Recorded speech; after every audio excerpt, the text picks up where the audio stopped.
Hey, Tony Frisco, what you doing, man? Well, just catching up on the Christmas Chronicles series, 1 and 2. Ooh, Christmas Chronicles. Let's jump into that. But first, let's tell these people a little bit about this podcast. You guys might remember us from a short-lived but highly successful podcast called Everybody's Got a Podcast. It's your favorite co-hosts, Tony Frisco and Ryan Tackitt here. Ms. Frisco, how you been doing since we closed down shop on the old podcast?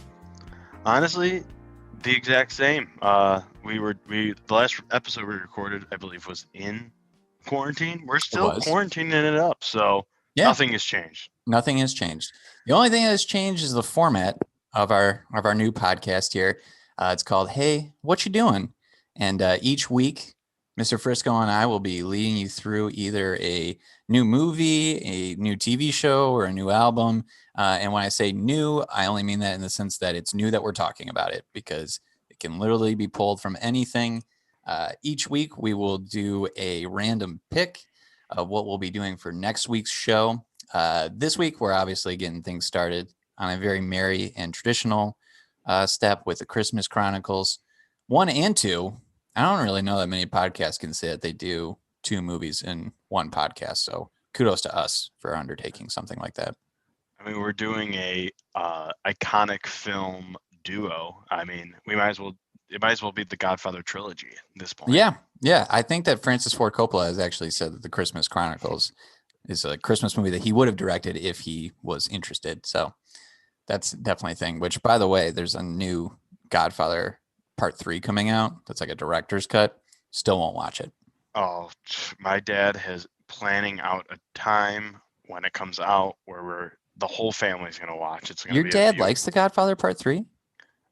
He thinks it's okay. Interesting. For those of you who don't know, my dad is the biggest Godfather fan of all time. And True. Yeah, he says it's not great, but he enjoys it.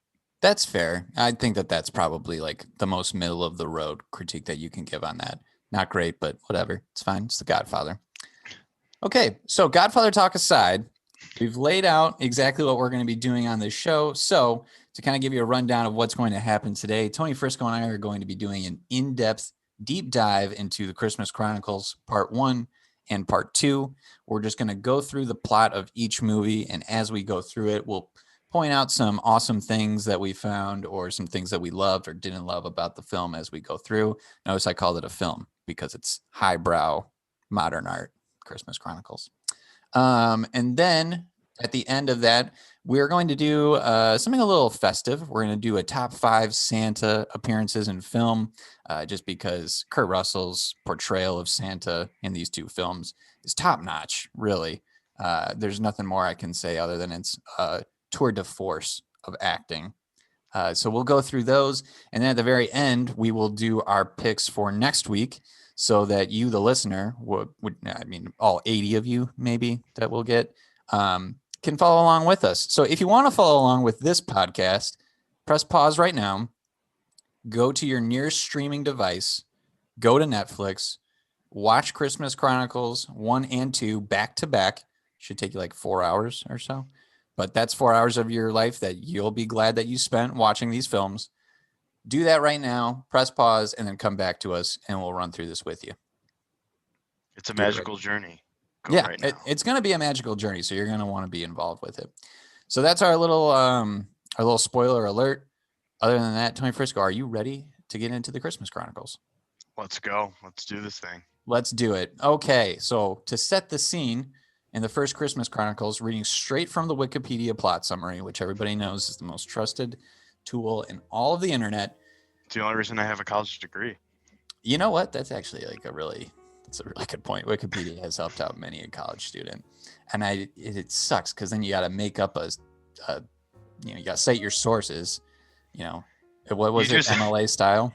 You just go to the sources on the Wikipedia page and then just cite those sources. You're Perfect. Good. I didn't even think about that, and I mean, that's got to be the references portion at the bottom. That has to be like MLA citations, right? I'm looking at it right now, and it looks fantastic.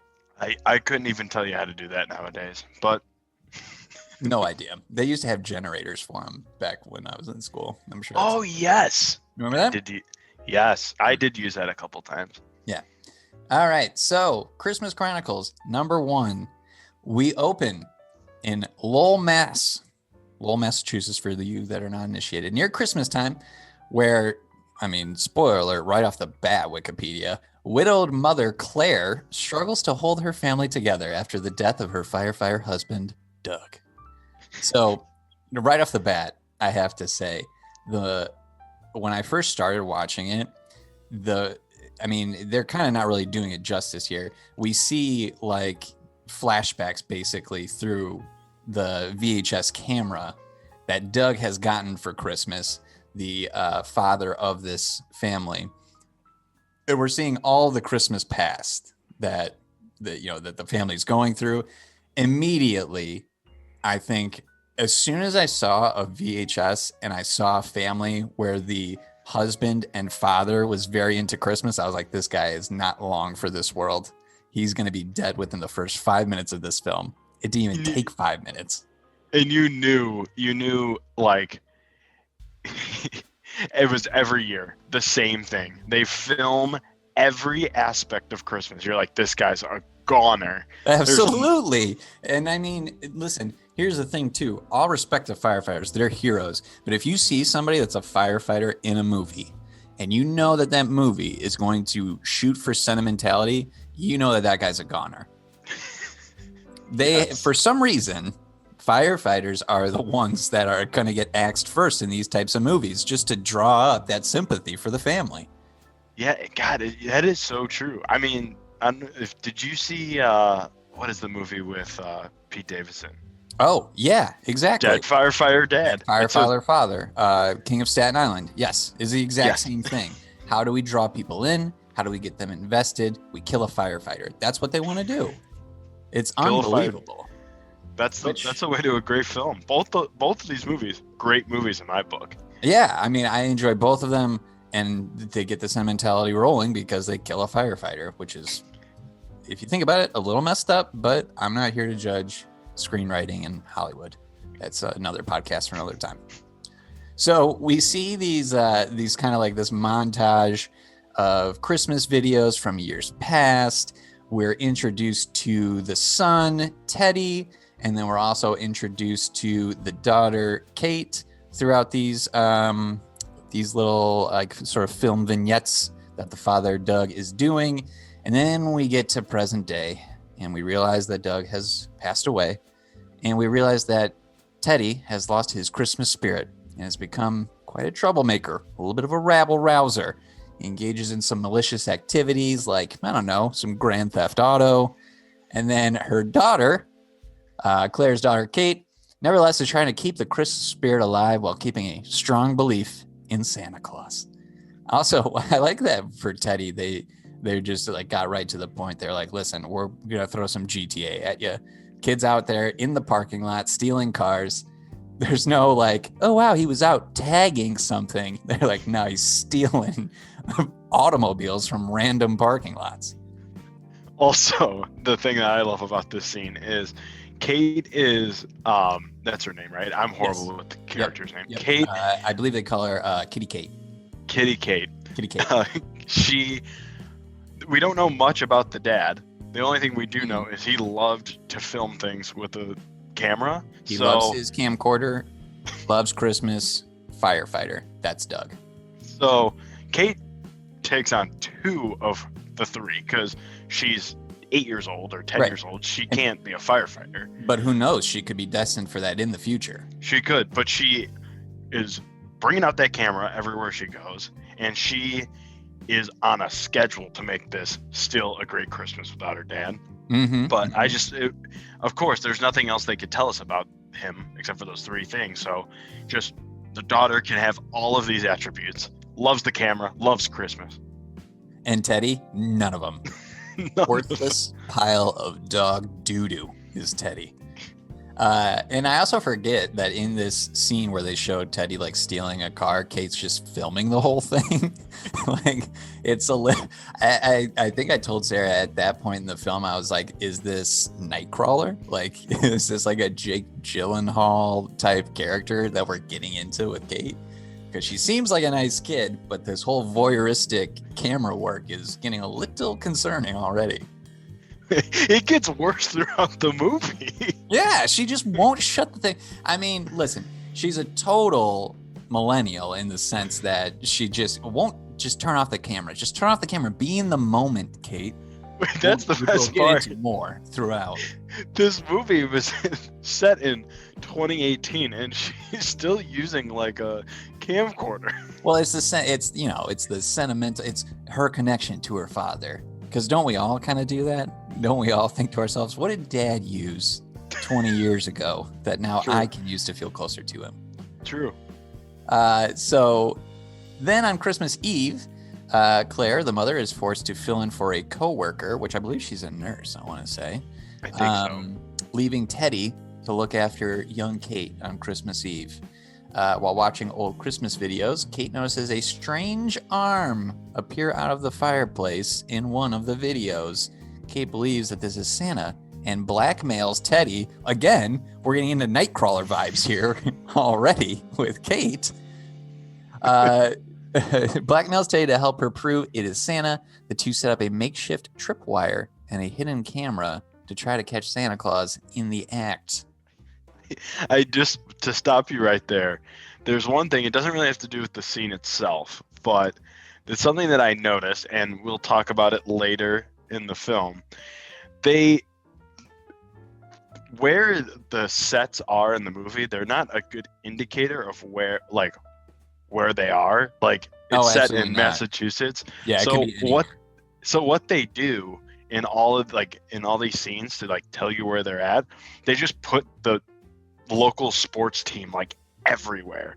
So I don't know if you noticed in Teddy's room, he had the biggest Patriots flag in his room. It like took up half the screen, and I mean, we'll talk about it later. It happens again, but it was just like, here, this is where the movie's set. It's set in Massachusetts. Go Patriots. You know, and that's funny that you bring that up, because I think like it's interesting to think about movies. This is like a common film refrain where people talk about the location as like, that's the fifth character or something like that, you know, where it's like you're in a movie, and to really like drive home the point that it's like, we're in New York City or we're in Chicago, they take you to every single famous landmark, and they really try to like drive home that like only in New York City does a story like this happen. This is like the exact opposite. It's like, we're not going to show you jack shit from any of the places that we're going outside of what you just said, which is, oh, check out this sports team that everybody loves.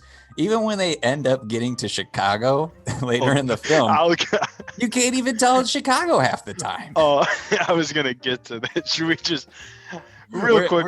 We're like two lines in the Wikipedia plot. Okay. We'll get. Okay.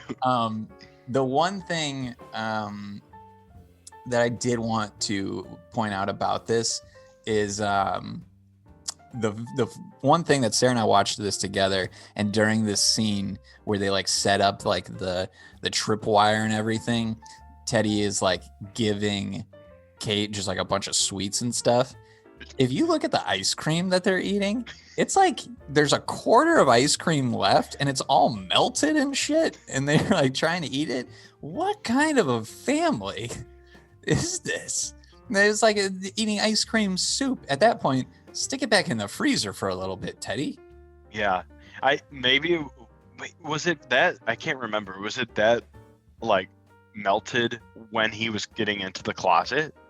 I can't really recall. I just remember seeing it and then like literally just soup. It was a dairy soup that looked unappetizing, and there wasn't even anything hardly left in the damn like container. It was just like, Teddy, this is awful babysitting.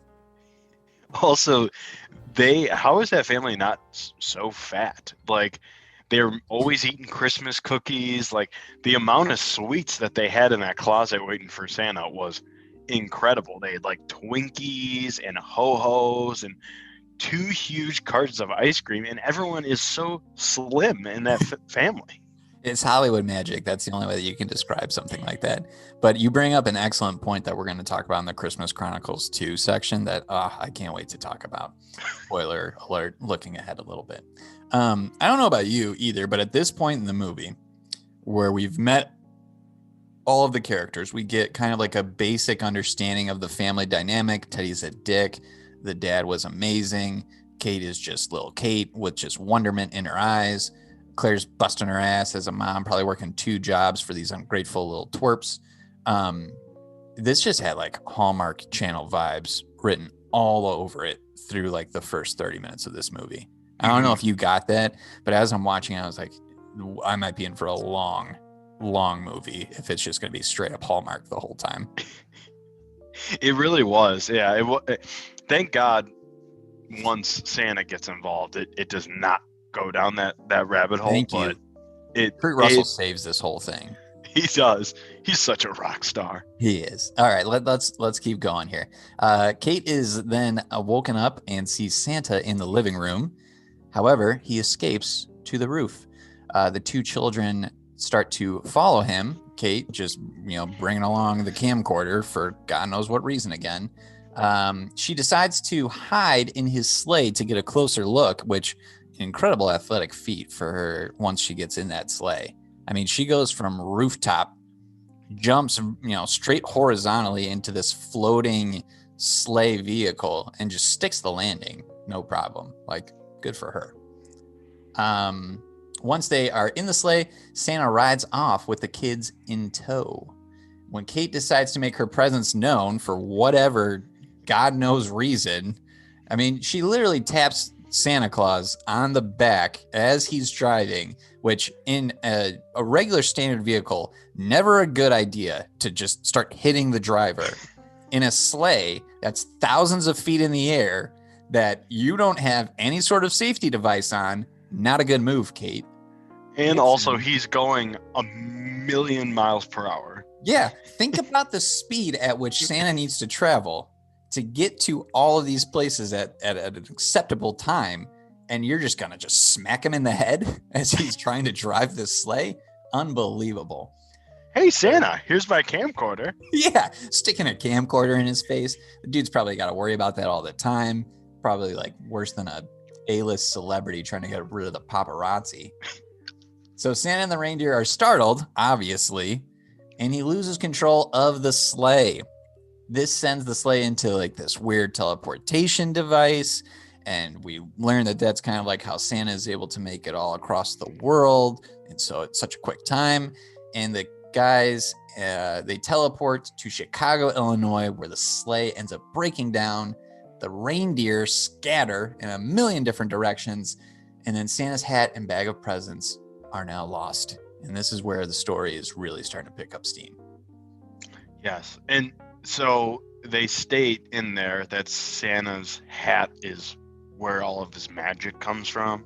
Oh, yes. Good point. Yep. Where he can like jump from building to building really quick. He basically is like the Flash. I mean, it's the powers that they give to Santa Claus in this. I mean, top-notch stuff. They kind of like go with like a cross between your traditional Santa, but also like a wizard of some kind. Like, I mean, it's crazy. He's an apparition. He's there, then he's not there. He's just like a blur of light. It's pretty cray. I think that's why I like this movie so much, is he's basically a superhero. You know what? That's like, I didn't even think about that, but that's a very good point. And he's got the figure to match, as he points out many times throughout this movie. Yeah. Enjoying the fact that many of the drawings of him are a rather large man. He is, I mean, we'll get into our Santa list, but I mean, he's the hottest Santa of all time. Oh, Kurt Russell? Absolutely. Yeah. So at this point, Santa introduces himself to the kids, and we get a good look at the man that truly saves this movie, Kurt Russell. I mean, listen, anytime that you're going to cast a Santa that was also the guy that was cast in Escape from LA, I'm all in. I want every part of that Santa. That's a Santa with a bit of an edge to him. That's got like maybe a history of a mean streak, but he's also been in enough rom-coms to where I know that he's got a gentle heart. That's what I want. Yeah, and he's also kind of a dick in this movie at points, which is why I love it. He's a Santa with a little bit of an attitude. Yeah. I mean, he's not afraid to get in there and scrap it up a little bit, kind of like mix it up, get a little down and dirty.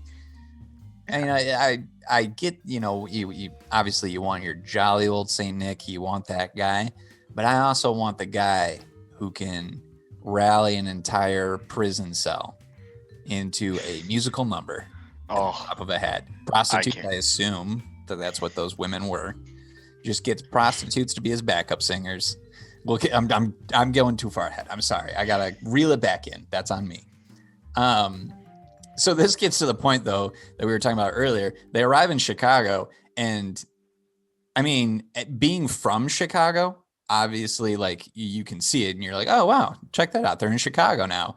But I have to assume that if people don't frequent the city, they would have no idea where the hell these guys are. They choose like the most nondescript places within the city for the whole thing to take place. Well, and also we're about to get to the scene, the Chicago bar. Yep.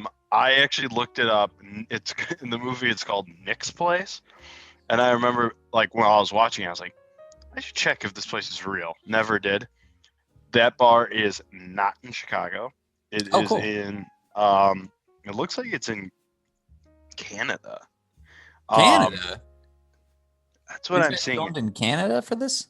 St. James Gate is the name of this actual bar. Let me see if this is. Which, side note, they film. Oh, yeah. No, here it is. I got it. Principal photography began in January 2018 in Toronto, Ontario. I feel like so many like movies shoot in Canada. It's like kind of like a Hollywood North. It is. Wait, yep, Toronto. This place you always hear about like random movies being shot in Vancouver. This one shot in Toronto. It's kind of crazy how many films are just like, hey, we're packing it up. We're going to Canada. Like, oh, okay, sure. There's obviously a very nice, well thought out answer to why that's a thing.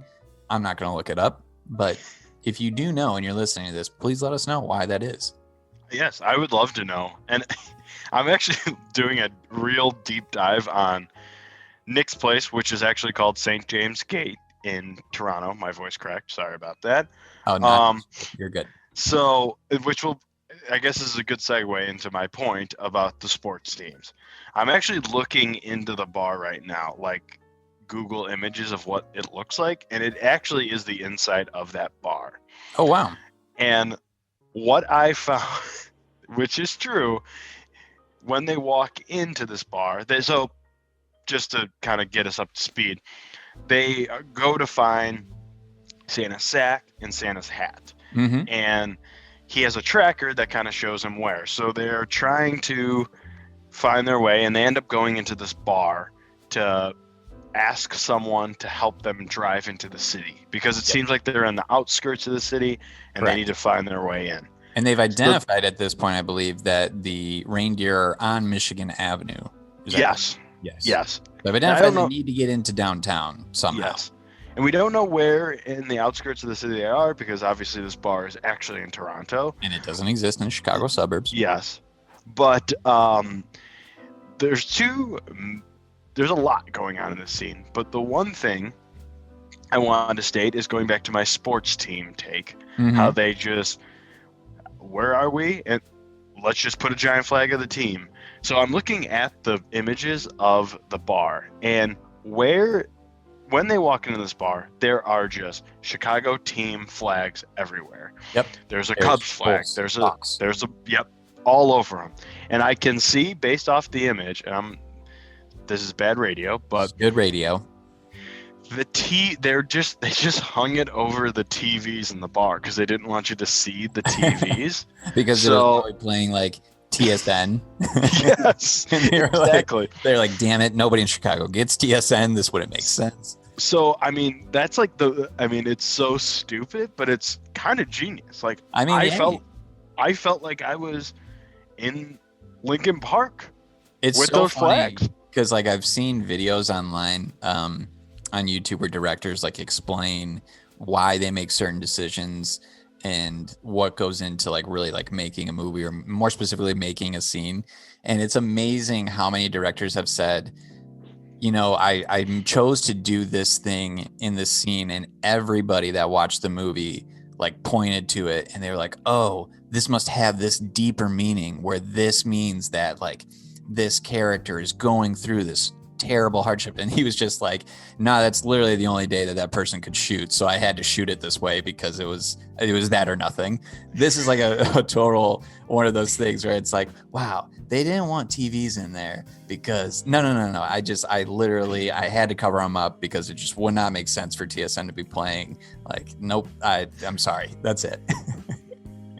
It's so good. And honestly, I feel like it should just be like Nick's Place is iconic in my eyes now. It's the place it's the sports bar that has no TVs, just flags of the teams over the TV. I think it's, in my eyes, it's the ideal sports bar. You don't want to go there to watch the game. You want to go there on off days, you know, talk about it.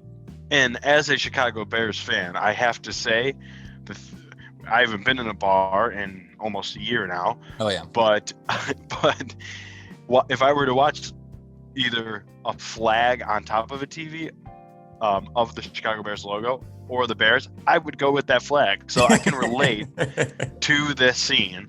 And I don't know. I don't want to see anything that the Bears are doing this season. Is basically what that statement amounted to. Nick's Place is honestly on par with Moe's and Cheers in my eyes of iconic bars. Iconic fictional bars in Nick's Bar, which appears for a grand total of 15 minutes in the Christmas Chronicles Part 1, is right up at the top of the list. It's not even in it for 15 minutes. It's in it for I might have been generous with the 15 minutes. It's like 7. Okay, so to recap and bring us back all up to speed. So Santa and the kids are now looking for a ride. They're in Nick's Bar, and Santa Nick's Place. Nick's Place. Got to get that right. They're in the bar and they're going through the patrons, and Santa is pulling some weird psychic type level of mind messed upness where he is going through and basically telling everybody everything about themselves. How would this jolly man that looks like Santa Claus know this? Because he's Santa, guys. And apparently nobody in the bar except for the lovely young woman that is running the front of the house. She totally understands when Santa is going through like her past wishes and the things that she wants out of life. She's like, wow, this guy knows something. He's special. Everybody else in the bar could not care less. But this does give me one of the moments of the movie where my heart, I felt something deep. When he goes over to one of the guys, and it's like the rich dude that has like the Porsche, and he is, you know, dropping facts about him and everything.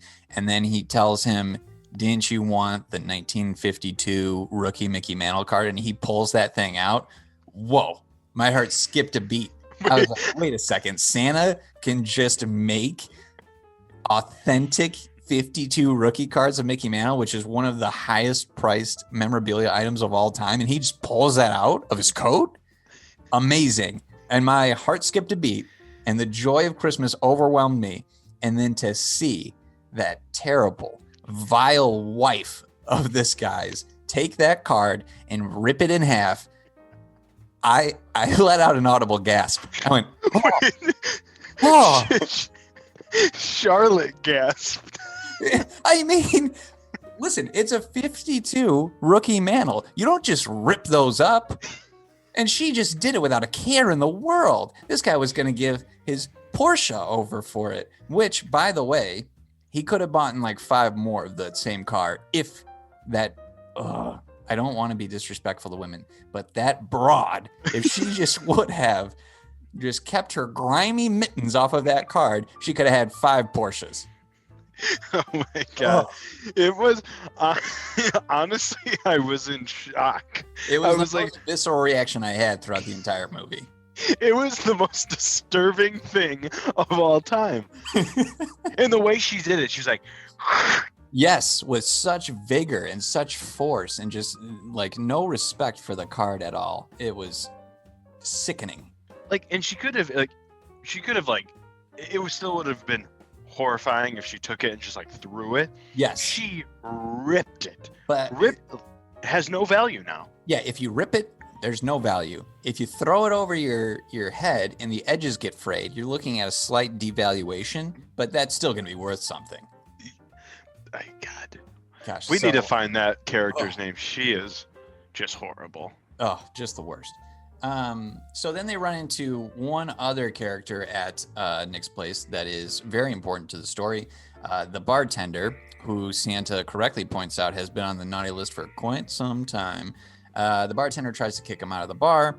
Santa reveals that he is indeed on the naughty list, been in the old clinker for a couple of go-rounds. This is where Kurt Russell Santa really shows some edge too. Kind of like drives the point home that like, you're kind of a piece of shit there, guy. Talks about the fact that he has recently stolen a vehicle, and they proceed to get kicked out of the bar.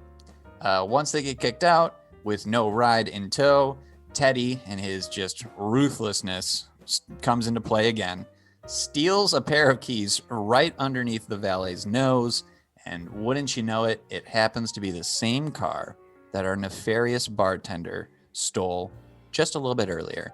And this is one of my favorite parts too. Teddy just rationalizes to Santa that like, hey, it's cool for us to steal this car because it's already stolen and we'll just give it back at the end of the night. It'll be totally fine. Everything will be great. Everything will work out. That's the mark of a true future lifelong criminal in Teddy. Yeah. Well, it would seem that way, but we'll get to movie 2. Oh yeah. Teddy's redemption arc is truly special. So once they now have this stolen car in tow, they head out towards Michigan Ave, racing at like 100 miles an hour as well. They locate the reindeer, but they encounter a police car. Remember, this is a hot ride. A police car driven by police officers Dave Pavetta and Mikey Jameson. Why are those names important? Well, because, of course, Santa's going to drop some knowledge about them a little later on. Did you notice in this scene, by chance, them mention Naperville? Yes, I did. On the scanner, right? Yeah, I was like, oh, I was the Leo meme from Once Upon a Time in Hollywood. Oh. Where they said Naperville. I wish I could whistle like that. I can't whistle like that. Hey. That's the noise that he's. Yes. So we got a little Naperville shout out, which was nice. So Kate goes after the reindeer, while Teddy and Santa try to lure the police away. Santa, big brain thinking here. Let's try to run the old distraction route. We'll let Kate go get the reindeer and bring him on back. Only problem is Santa gets a little too dicey with the nice red car that they've stolen, which, remember, logic of Teddy, we steal this car that's already stolen, then we give it back, but then they basically just completely wreck it.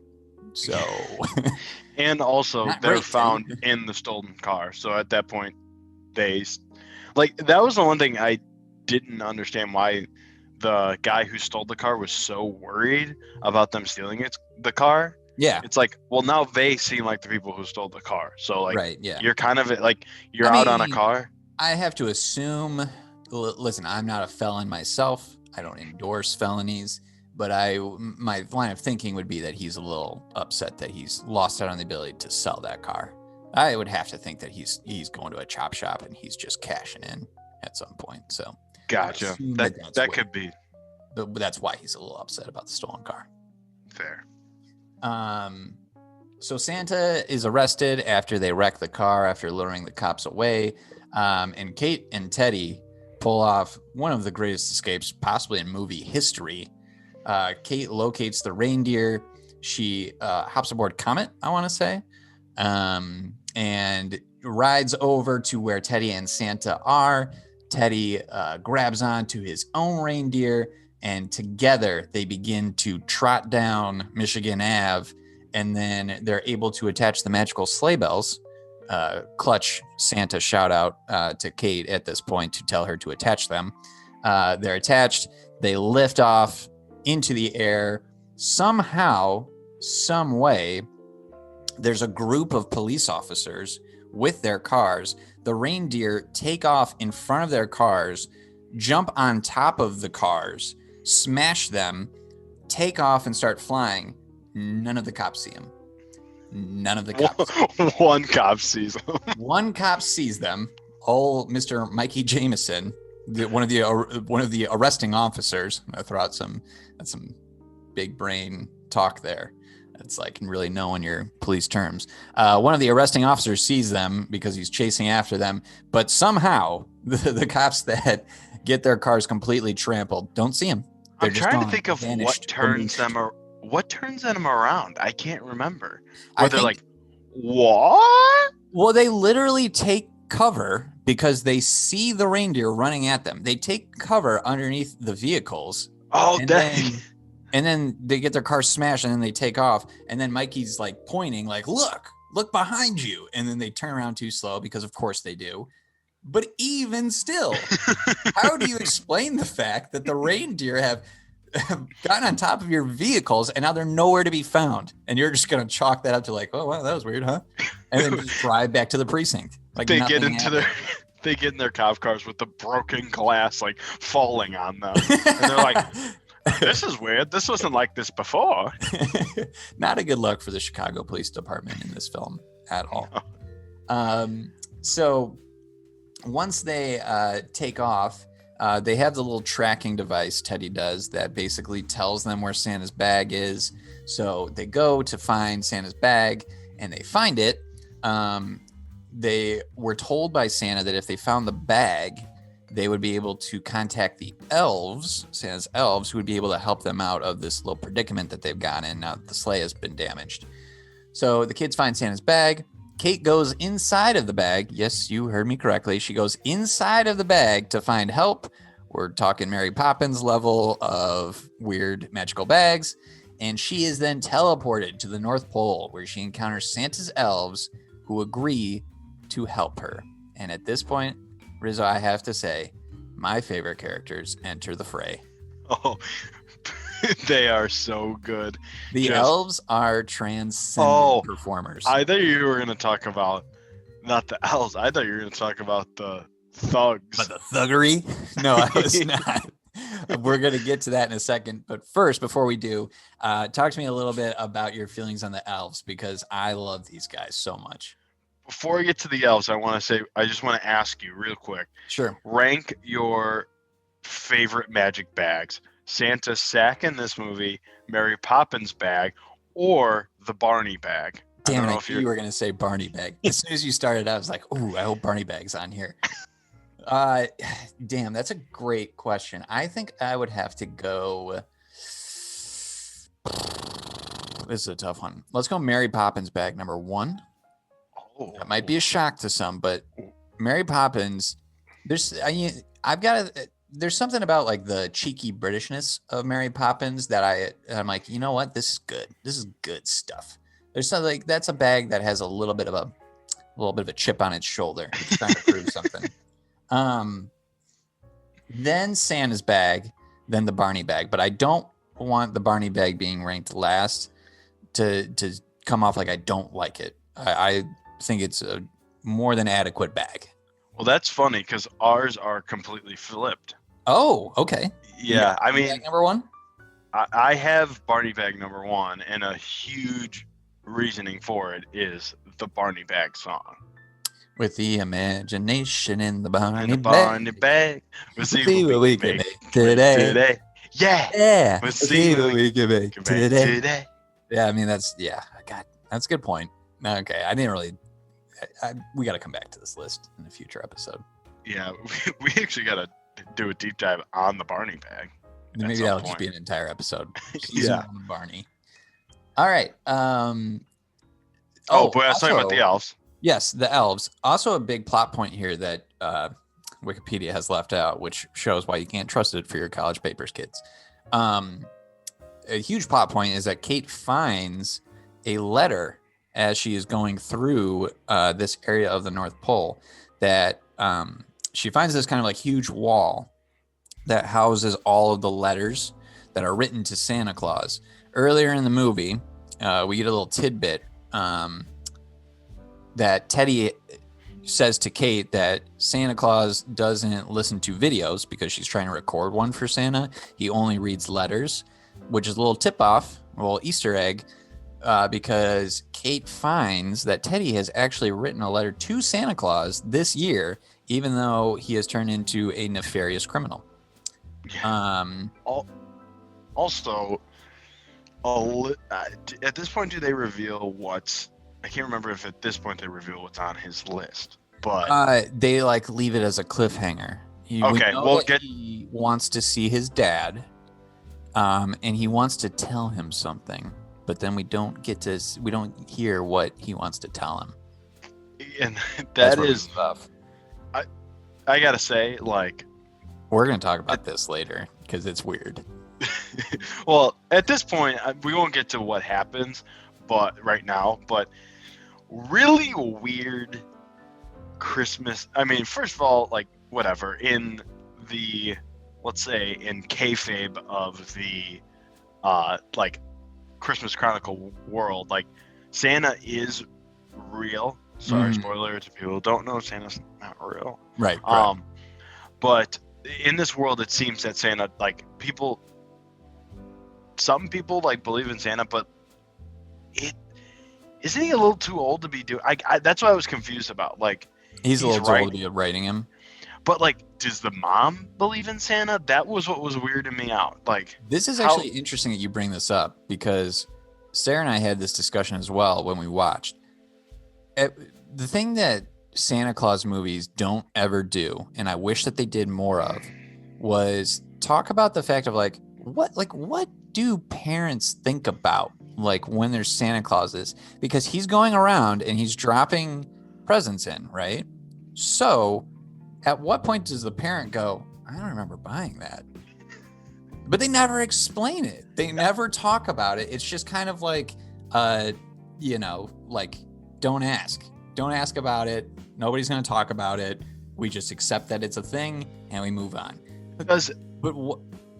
How do you explain that? Yeah, does every family think that the other spouse is doing all the Christmas shopping? Like, yeah, when they get up and they see all, like, holy shit, someone came into my house and gave us all this stuff. Like, right. And listen, and to me, it's like a pretty simple. It can be as simple as Santa has magic in these movies. Santa is a magician of sorts. He's a wizard of sorts.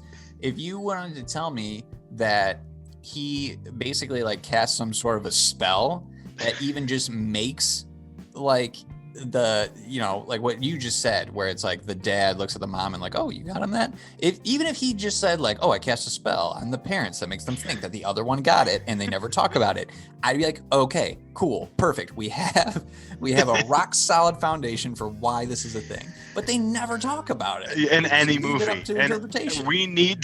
Someone needs to make a movie to explain this, because it's every cartoon, it's every Christmas special. It's like, well, and listen, Chris Columbus is a producer on the Christmas Chronicles, and he's the director of the Christmas Chronicles Part 2.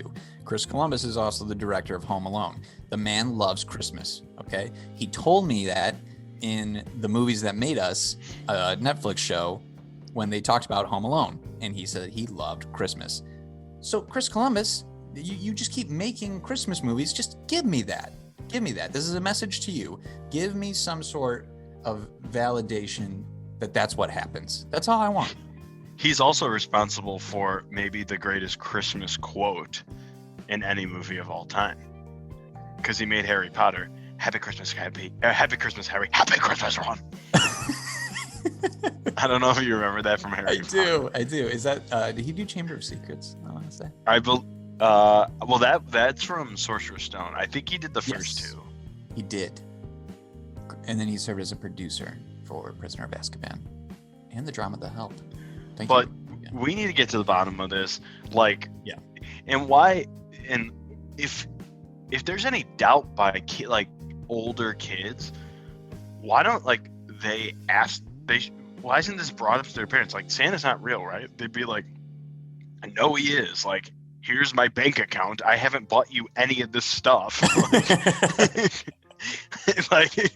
It's really a great error and unspoken, the unspoken truth that is just never addressed in any Christmas movie, and it needs to be. It does.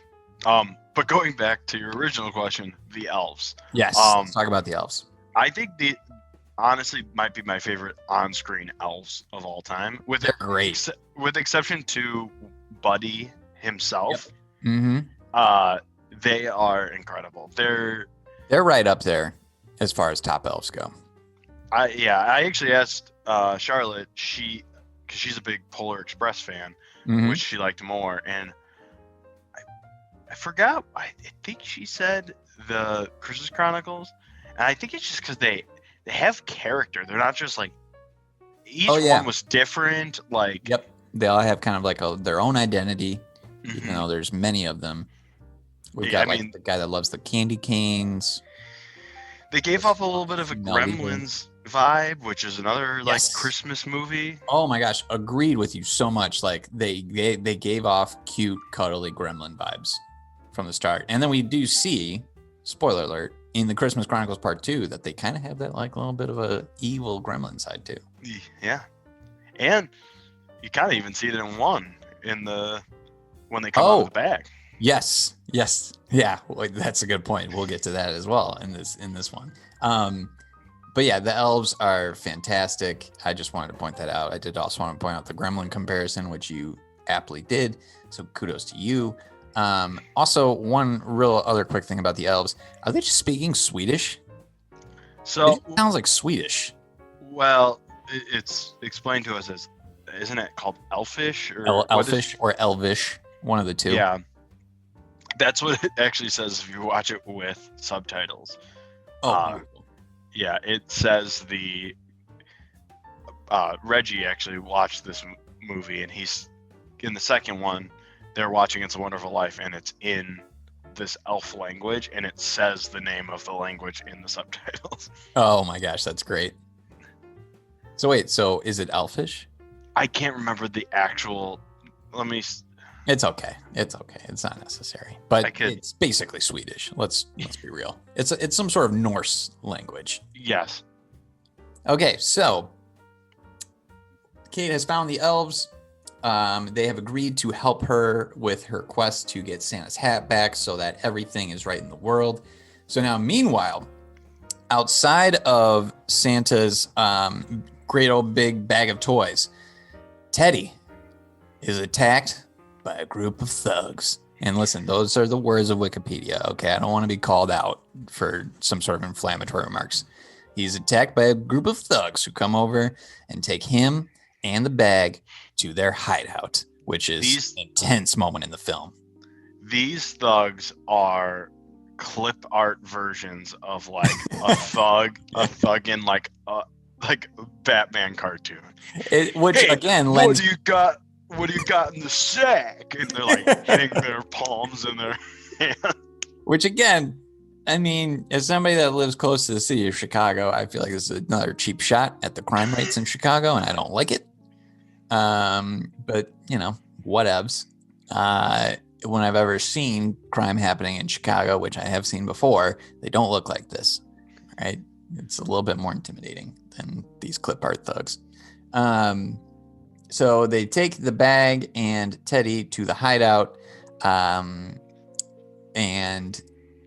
that is when Kate and the elves step up to the plate and they wreak havoc on this group of no good nincompoops, this group of thugs.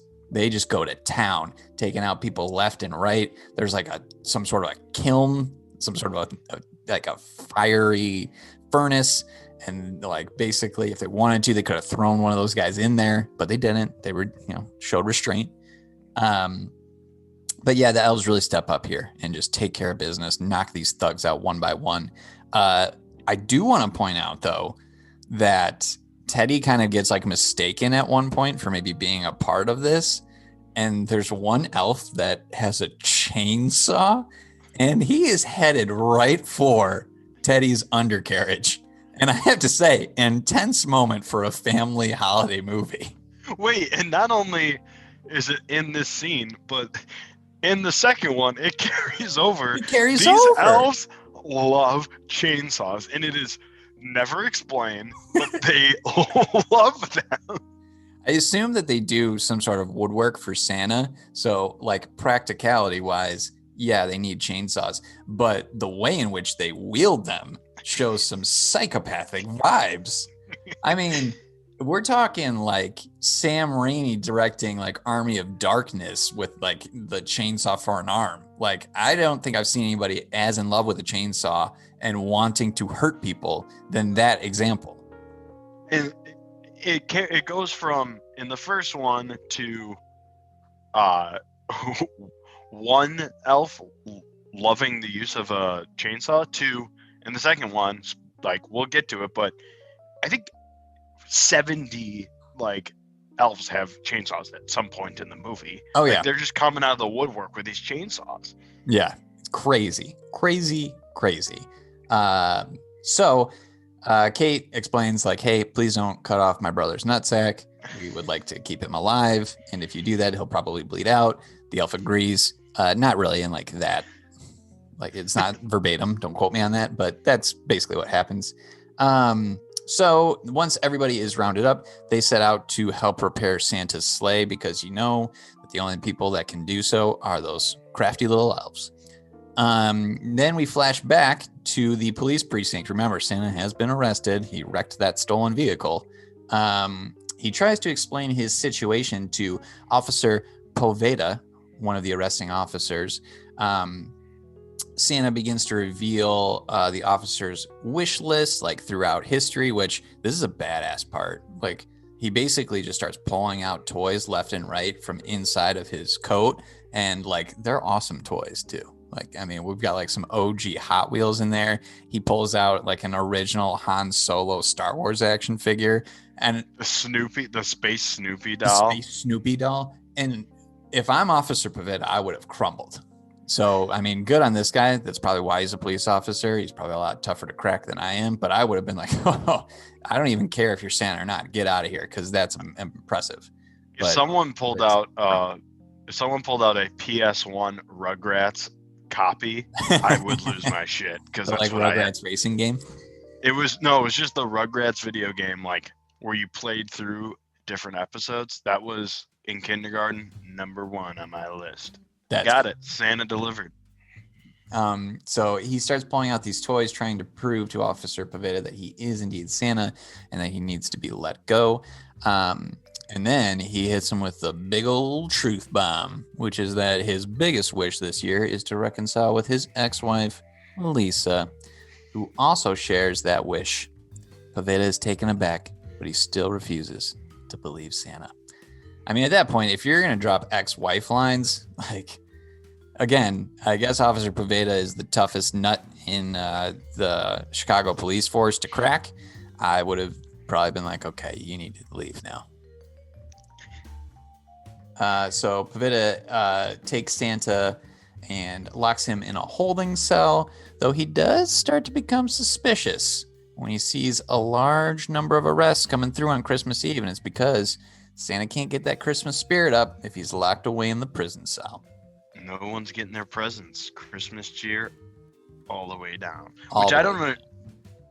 How would people, like, that wouldn't, the Christmas cheer wouldn't, I guess in other parts of the world it would be morning, but I was like, it's still night. Like, people the logistics in this movie do not always line up. Because, I mean, we're still at like 2 a.m. in Chicago. But the way that I would say this, Sarah had brought this up too. If you think about it, he's moving, east to west. So like, he's already hit the majority of the world at this point, because it's already Christmas Day in the majority of the world. Oh, good point. So he's in Chicago. He's on, I mean, realistically, if you're looking at the entire world, Santa's on his last leg here. It's we're in the home stretch if we're in Chicago. And he probably did miss a lot of they crashed in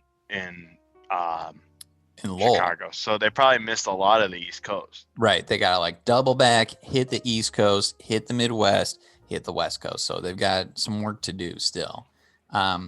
So Christmas spirit is getting pretty low. So Santa knows that it's time to call in the big guns. It's time to really set the party on fire. Santa gathers all the inmates that are sharing his cell with him. And one of those inmates, and I know that you know where I'm going with this, baby. The best cameo you could ever ask for. Best cameos. It's what do they call him in Bruce Springsteen, the E Street Band? They call him like Miami, don't they? Oh, I actually don't know. You would know that better than me. Let me look it up real quick. But yes, from the E Street Band, they start pulling in people left and right. I actually think they pull in multiple members of the E Street Band. So Steven Van Zandt, Miami Steve, that's what they call him. And this is a great. Call him? Yeah, I'm sorry to do this, but they call him Miami Steve, or they call him Little Steven because he's short in stature, so that makes sense. But Miami Steve, if you've never heard this, he talks about this a lot in interviews.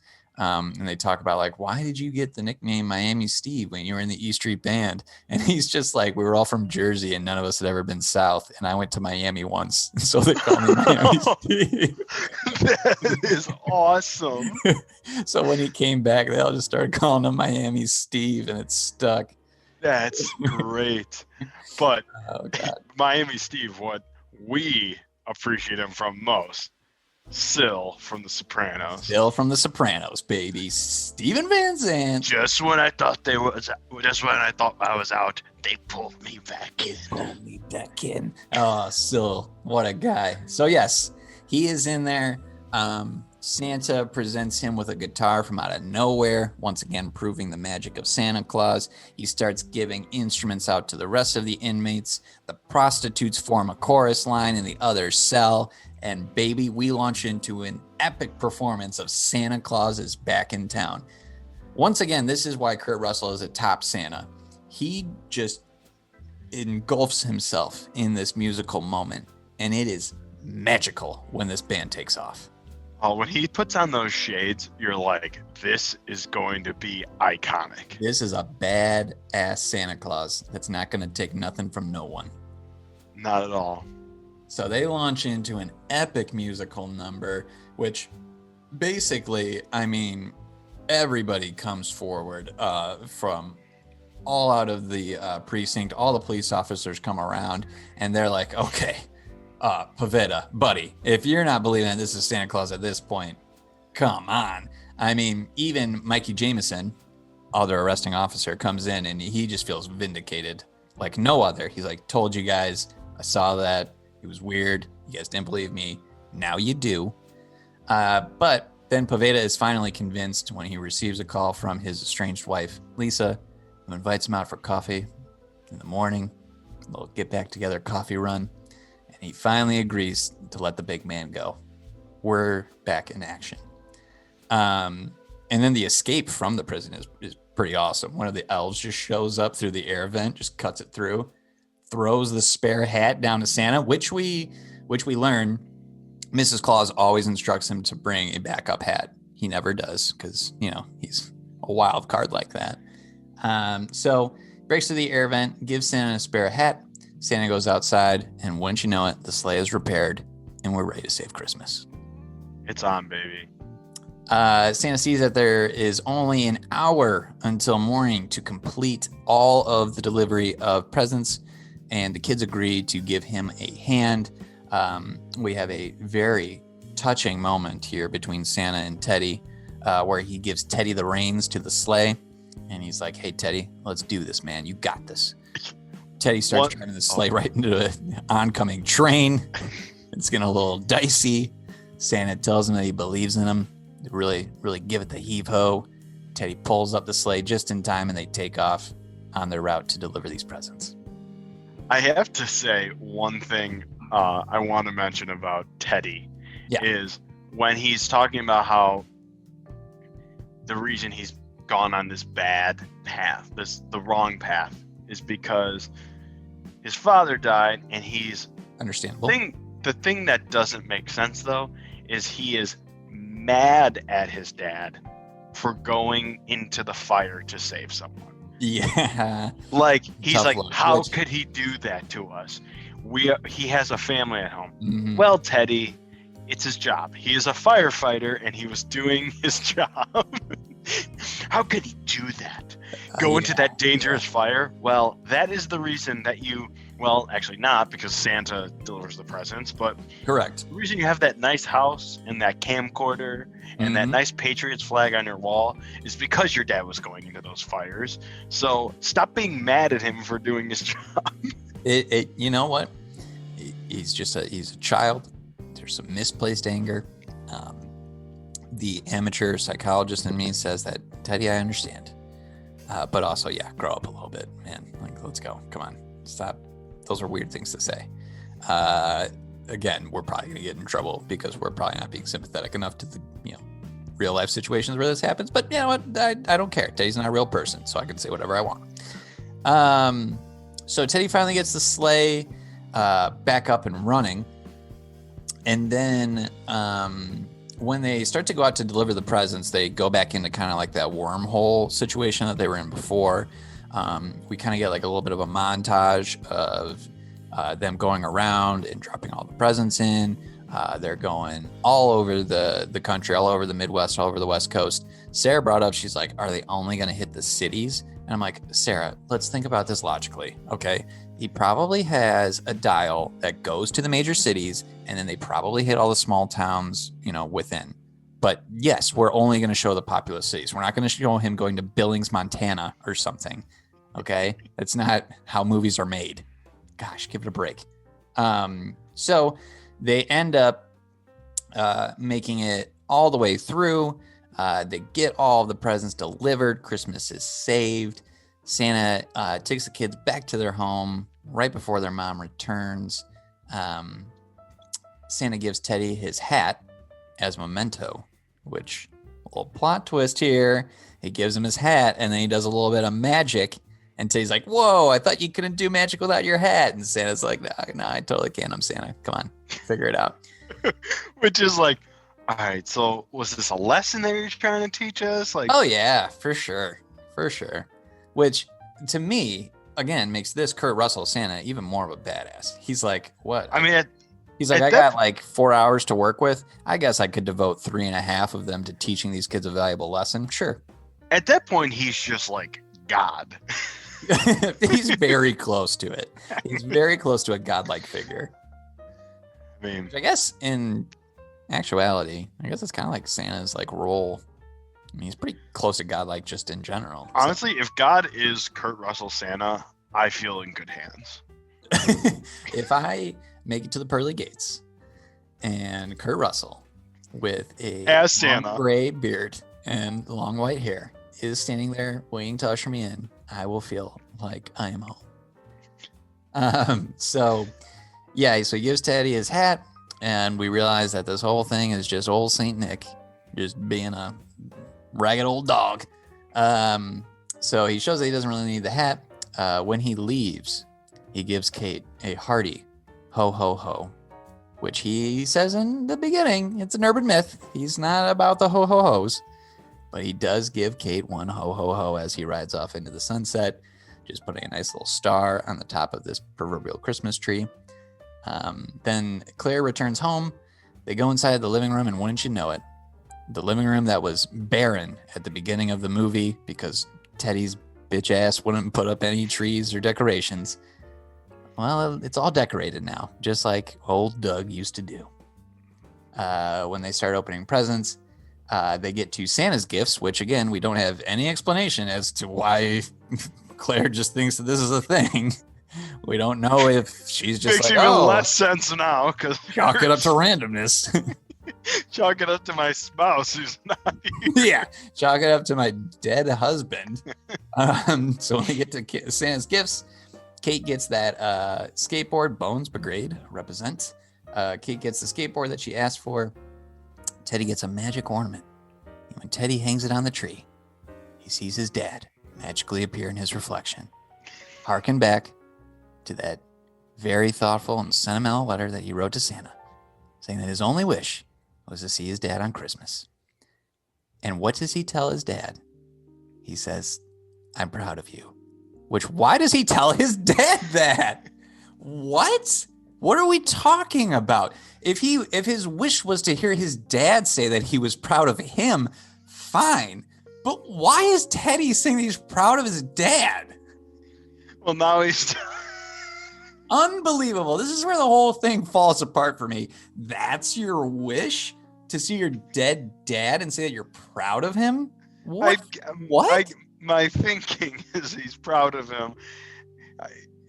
He's proud that he went into that fire and like risked his life to he's proud to say he's his dad, even though he's been complaining for a year that he's pissed that his dad went into that fire and like what was he, that was selfish. In reality, he was proud of him. Okay. But I don't think he would have found that out without Santa.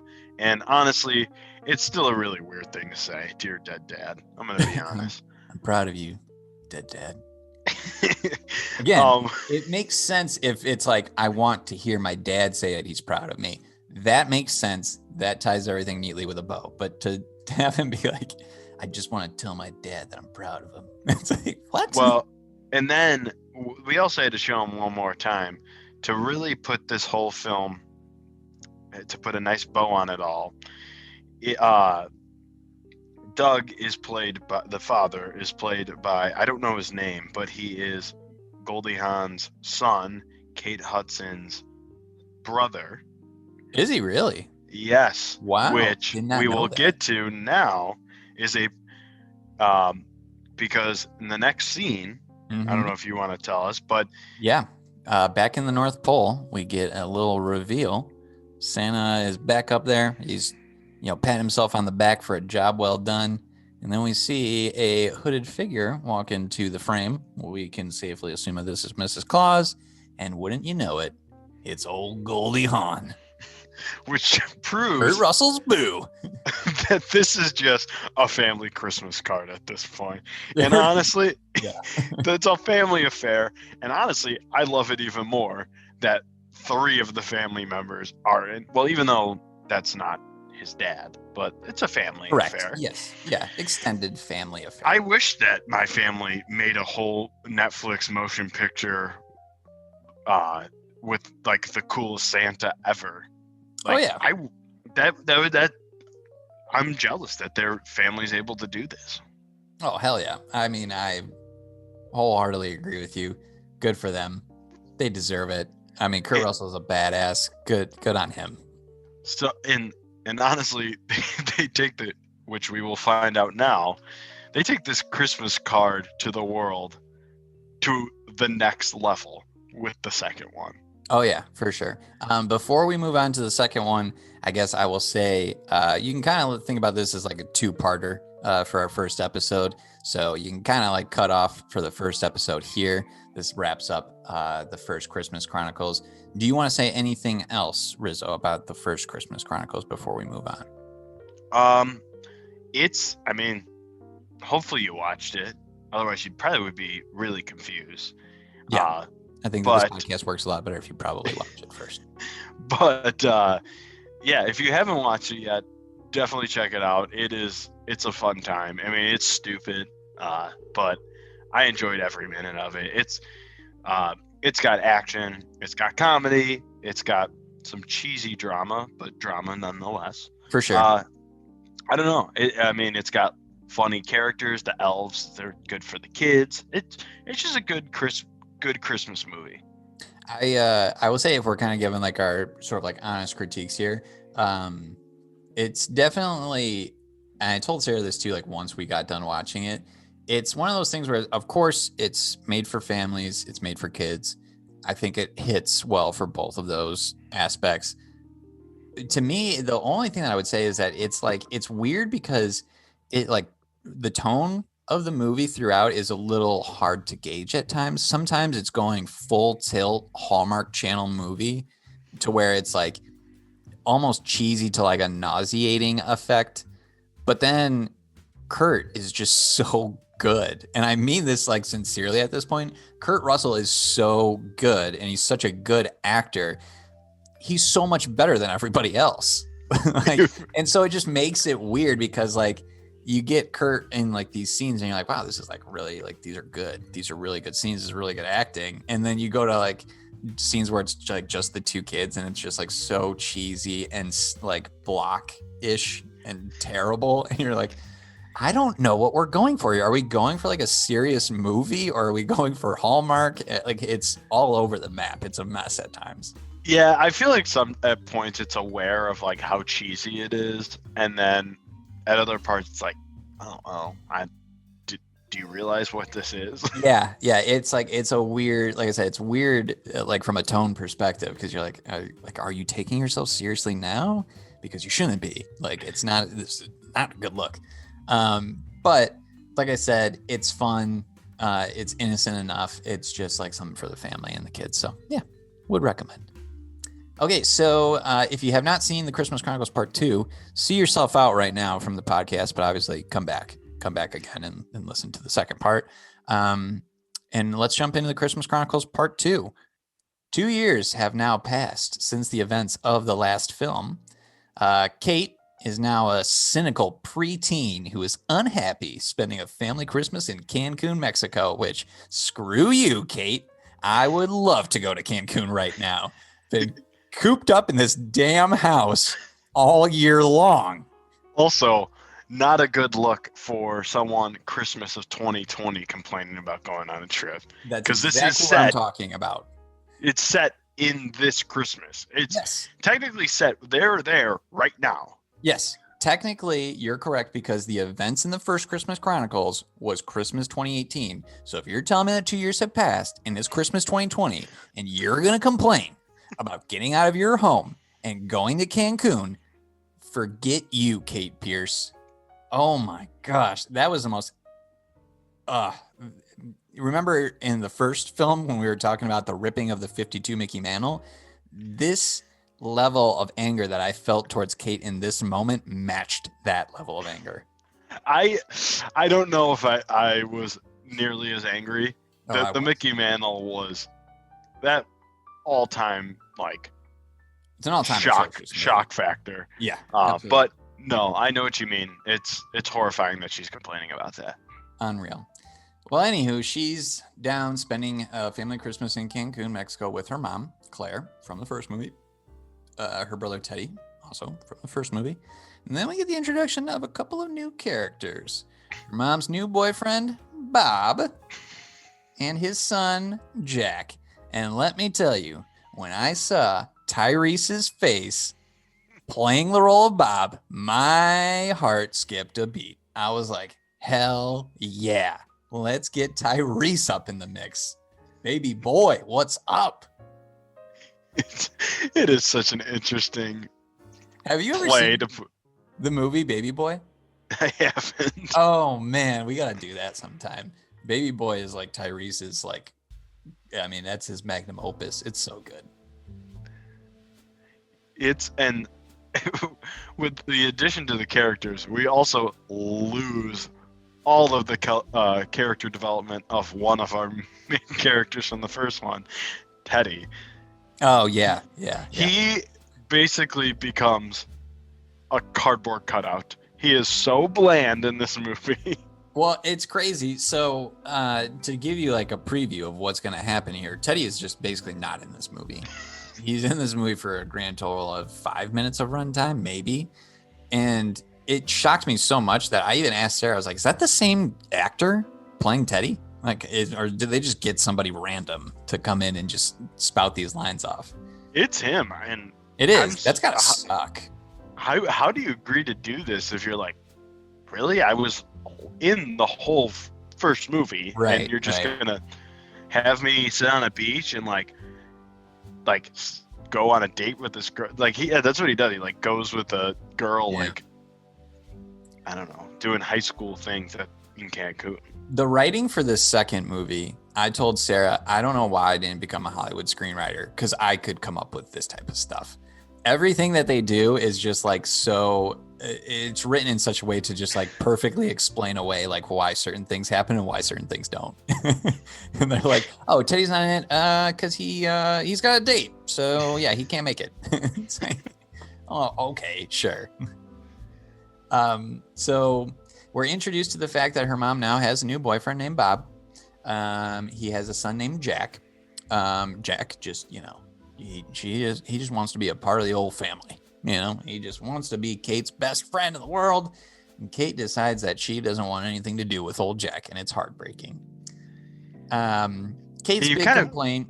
Oh, go ahead. Sorry. I was going to say, you kind of feel for Jack because he's got a lot of anxiety problems.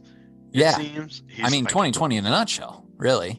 He's afraid of his own shadow, honestly, and he just wants a friend. And Kate is, honestly, feel bad using this word on the pod, but she's a little bit of a bitch. Oh, she's kind of a bitch. Kind of a bitch.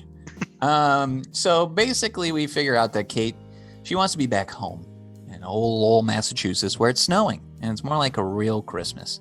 Not in this nice Cancun weather where it's tropical and 80s all day by the beach. Fucking Kate, goddamn it. So Kate decides that she's going to hatch up a plan.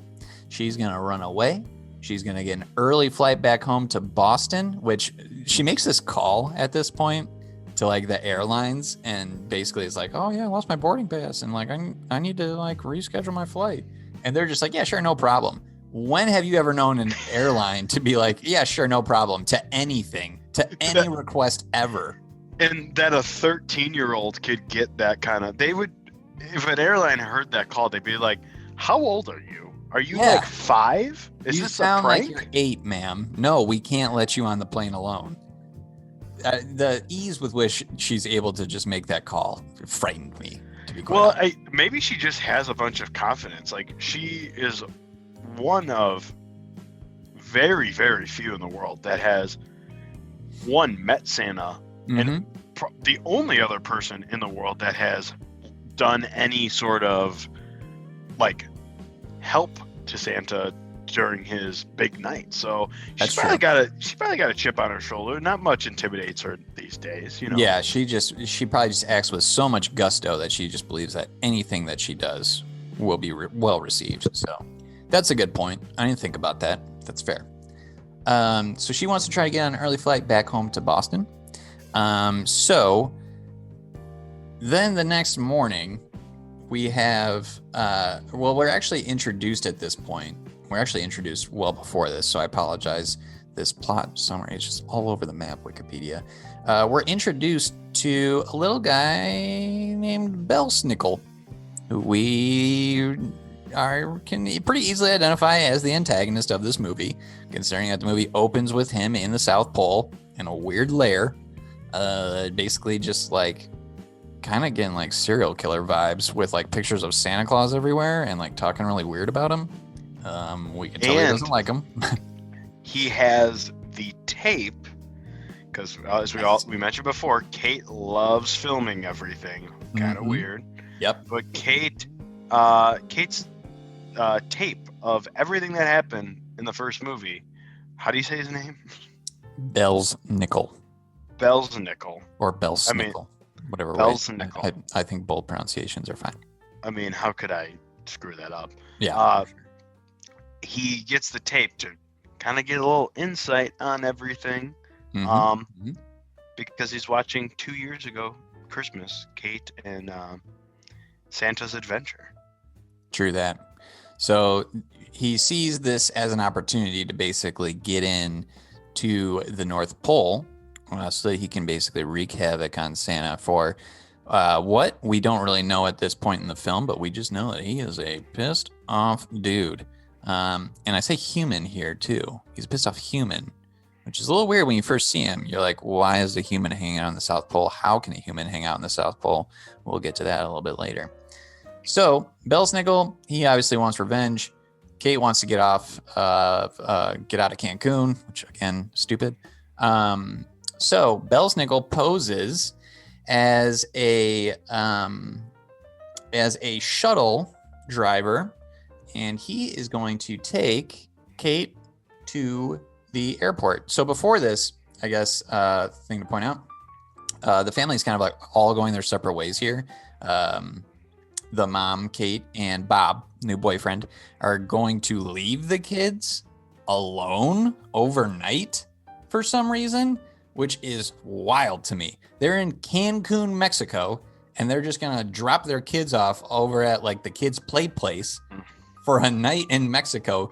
What kind of parenting is this? Not good. I don't understand it. I mean, I know they've had a lot happen to them in the last 3-4 years, but not still. I'm not a parent, but not a good parenting option. I mean, you're thousands of miles away from home in a foreign country. Granted, I mean, Cancun is basically America. If you've ever been there before, it's basically America. But still, like, what are you doing? So they try to leave him alone, try to pawn him off, and we'll look at what happens when you try to leave him alone. They try to get back on a plane to Boston. Well, Teddy has a classic line in this scene when they're leaving, and the mom goes, "Remember, Teddy?" And he's like, "I know, no drinking." It's like, oh, you're just openly telling your mom that you've been drinking? Yeah, seriously. Like, what are we doing, Teddy? Come on, dude. Yeah, like a little bit of tact here, bud. We obviously know he is sleeping around because he didn't even go on this Santa Claus adventure. Yeah, he's just, there's so many things wrong with this family. So Belsnickel poses as the shuttle driver. He's going to drive Kate back to the airport. Kate still needs to shake off her new best friend, Jack, though. So she tells Jack, "Hey, go over into the kids' play place. I'll meet you over there." Meanwhile, she has no intent of doing that. She has every intent of going back home to Boston and leaving Jack, which is another terrible family move. But Jack's like, not going to happen on my watch. So as Belsnickel is pulling away with Kate in tow, Jack hops onto the back of that golf cart so quick, so fast, no one can see him. I mean, it was really a pretty athletic feat. So they start driving, and Belsnickel opens up a portal to the North Pole, and he launches both Jack and Kate into the North Pole, where they are just dropped in there. And then we see the introduction of our boy, Kurt Russell, as Santa Claus. I mean, we're now seeing him in his element. Oh, yeah. He is feeling himself at the North Pole, on the sleigh, following a snow leopard. Mm-hmm. It's a Yule cat. Oh, Yule cat. I apologize. But I mean, it might as well be a snow leopard, though. I'm pretty sure. But a Yule cat. This thing is huge, and he's just like doing it for almost sport. Yeah, a little bit. Well, he does mention that the Yule cat like tries to attack the reindeer. So I think he's like, not this time, baby. I'm gonna protect these guys. Gotcha. I forgot that he said that. Yes. Yeah, he's like the Yule cat is like a hunter for blood sport. Messed up guy. And that's, before you go on, this is the moment where you start to realize this Christmas Chronicles story, like world, has a lot of lore in it now. Oh yeah. It went from a simple like, we're going on a trip with Santa, to like Yule cats, like trying to attack reindeer. Like, this is where I was like, all right, this is a cool universe. The Christmas Chronicle world is pretty dope. I like that you brought the word universe up, because there are some similarities between Christmas Chronicles 2 and the Marvel Cinematic Universe that we will get into later. It's one of the first things I said to Sarah about this one. I was like, I feel like this one has just jumped the shark. This one, the first one is kind of rooted in like, it's a Hallmark movie. It's this, it's that. Christmas Chronicles 2 is like, we are going big. We're jumping the shark, and we are taking everybody with us. Like, we're getting Yule cats. We're getting transportation. We're getting like weird angry elves, and it just keeps on going from there. Time travel. We're getting it all in the Christmas Chronicles too. And Goldie Hawn. Yes. So let's get into that. So Kate and Jack are then discovered by old Santa Claus. He sees them and they've been transported while he's chasing the Yule Cat. I want to point out here that I am very proud of this movie because when they first got transported to the North Pole and they're in like beach attire from Cancun, I was like, these kids are going to die. They're going to die out here. And sure enough, the Christmas Chronicles 2 didn't pull some like BS where they're like, oh no, they're totally, I'm chilly. Oh, I'm so cold out here. They were like, no, these guys are going to die. And so they basically put them into like a hyper freeze state when Santa finds them. And I'm like, oh my God, yes, we're playing for keeps here. Like we're potentially killing children. This is like high wire act stuff. So Santa finds them. He rescues them in the sleigh, and then he takes them back to his house. And wouldn't you know it, who's waiting? Mrs. Claus, Goldie Hawn, baby. With her magic hot cocoa, which basically saves their lives. Yes. Is that the vaccine that we've been waiting for? The vaccine that we have been waiting for in the fight against COVID-19 is Mrs. Claus's hot chocolate. And we just have no way of distributing it out to the world at this point, which actually seems a little selfish because Santa can do quite a few things. You would figure he could, get a vaccine out there. He could put your dead relatives into an ornament.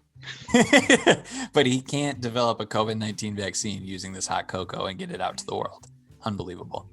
Kind of selfish if you really think about it. So Mrs. Claus nurses them back to health with the help of the hot chocolate. They give the kids then a grand tour of the village and all that it has to offer. Let me know your thoughts on this because this is a huge point in the film where we now see Santa's village. I saw some stuff online that people didn't like it because it was like the village was like his factory basically, or like not factory, but like workshop. But the whole town was, and this is where the lore it starts to explain a lot about Santa.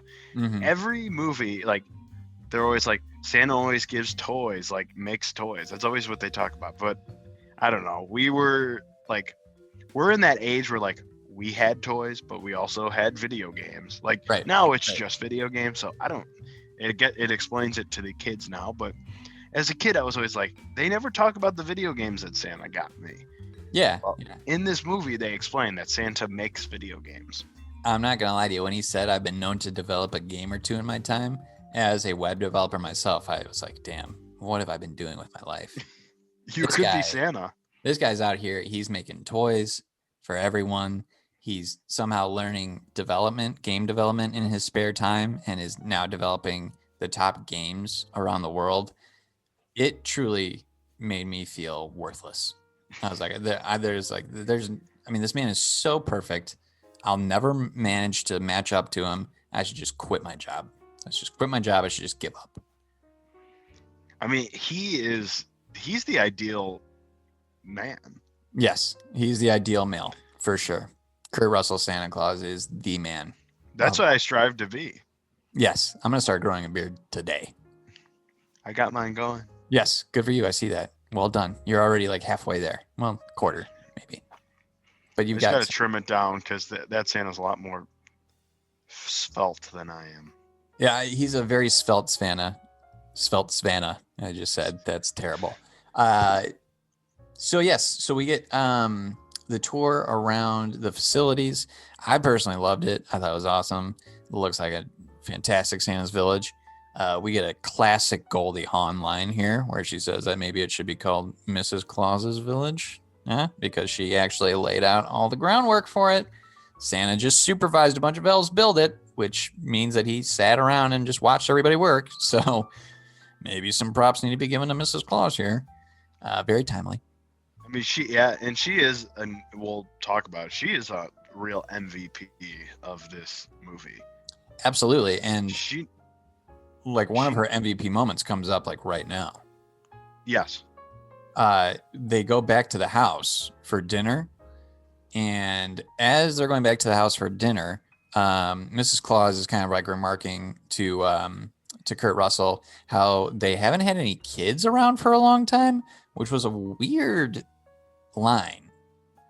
I don't know if you like noticed that, but they're like, oh, like we haven't had any kids in the North Pole for so long. And it's like, you do have kids in the North Pole for some reason? Did you guys have a child at one point? Did they run away? What's going on? What is the deal here? Are they setting up a potential trilogy where we're going to learn that there's kids? Oh, God, we can only hope. I need more Chronicles in my life. So they talk about that, and then they go back to the house for dinner. And Mrs. Claus basically makes like the greatest dinner of all time. And it's nothing but desserts. But plot twist, ladies and gentlemen, it's not just desserts. It's all of the healthy foods that you've ever wanted. But Mrs. Claus has perfected a way to make them taste like your favorite junk food. This is, when it comes to like dinner scenes, this is on par with the Hook. I am so glad that you brought that up because that's exactly the same thing that I was thinking. It's Hook levels of success when it comes to making a well-prepared dinner. It was, I mean, I had a feeling you were going to think that as well because I know you love that scene. I love that scene so much. It's a great scene. But it is, I mean, everything looks so damn good. But then, like, I don't know. It was also kind of grossing me out because when he had that piece of broccoli cake. Yeah. Even though, like, there isn't broccoli in there, knowing it is, I was like, what would that taste like? I'm so confused. Well, but especially because, like, you never eat green cake. So what does green cake just taste like in general? I guess mint, but it was also like jello-y. Well, that's like one part. I thought you were going to say this when you were starting with the gross out part. There's like a part where Kurt Russell is like eating, but he's got like jello on his fork. And I don't know, did you ever used to go to like old country buffets and stuff like that? I've never like been. Golden Corral maybe or something. I know of them. I've never been. This makes me feel a little bit worse now to say that I've been many, many times. But like when you go to like a buffet place like that, you'll get like your legitimate meal. So you'll get like this weird roast beef with like this vat of gravy that's probably not very good for you. Or you'll get like some like weird fried chicken with some potatoes and like some corn and stuff. And me personally, I always got jello there too. So like, but it was weird because like you'd be eating your meal, but then you'd also be eating jello. And it's just like the two don't really like mesh well together. But when you're like 8, you're like, whatever, it's fine. But then as you get older, you're like, my taste palate is more refined. This is disgusting. So when I saw him eating that jello, I just had like flashbacks to like old country buffet and mixing my food too much and just like, and it's just, I gagged. I was like, this is not good. That's good. It's terrible stuff. Maybe we'll do an episode live from an like a buffet. Oh, we should. I've done on Naperville. Yes. Wait, isn't there one kind of by you? There used to be, but I don't think that there is one by me anymore. There's one by the Fox Valley Mall. Yes. So good point. Yes, that one's not by me. And I have been to a buffet. I'm not saying but I've never been to Golden Corral. Man, we should definitely go. I mean, this is literally like the worst possible time to go to a Golden Corral during the height of COVID. But once things are safe, that will be like the moment we know that we're back. Like, is when we go to is when we have an episode at Golden Corral. Yes, I think that's a good barometer to use. So I'm with it. Okay, so after they eat dinner, we go to Jack and Kate. They start to go to bed, and they ask for a good old bedtime story from Mrs. Claus.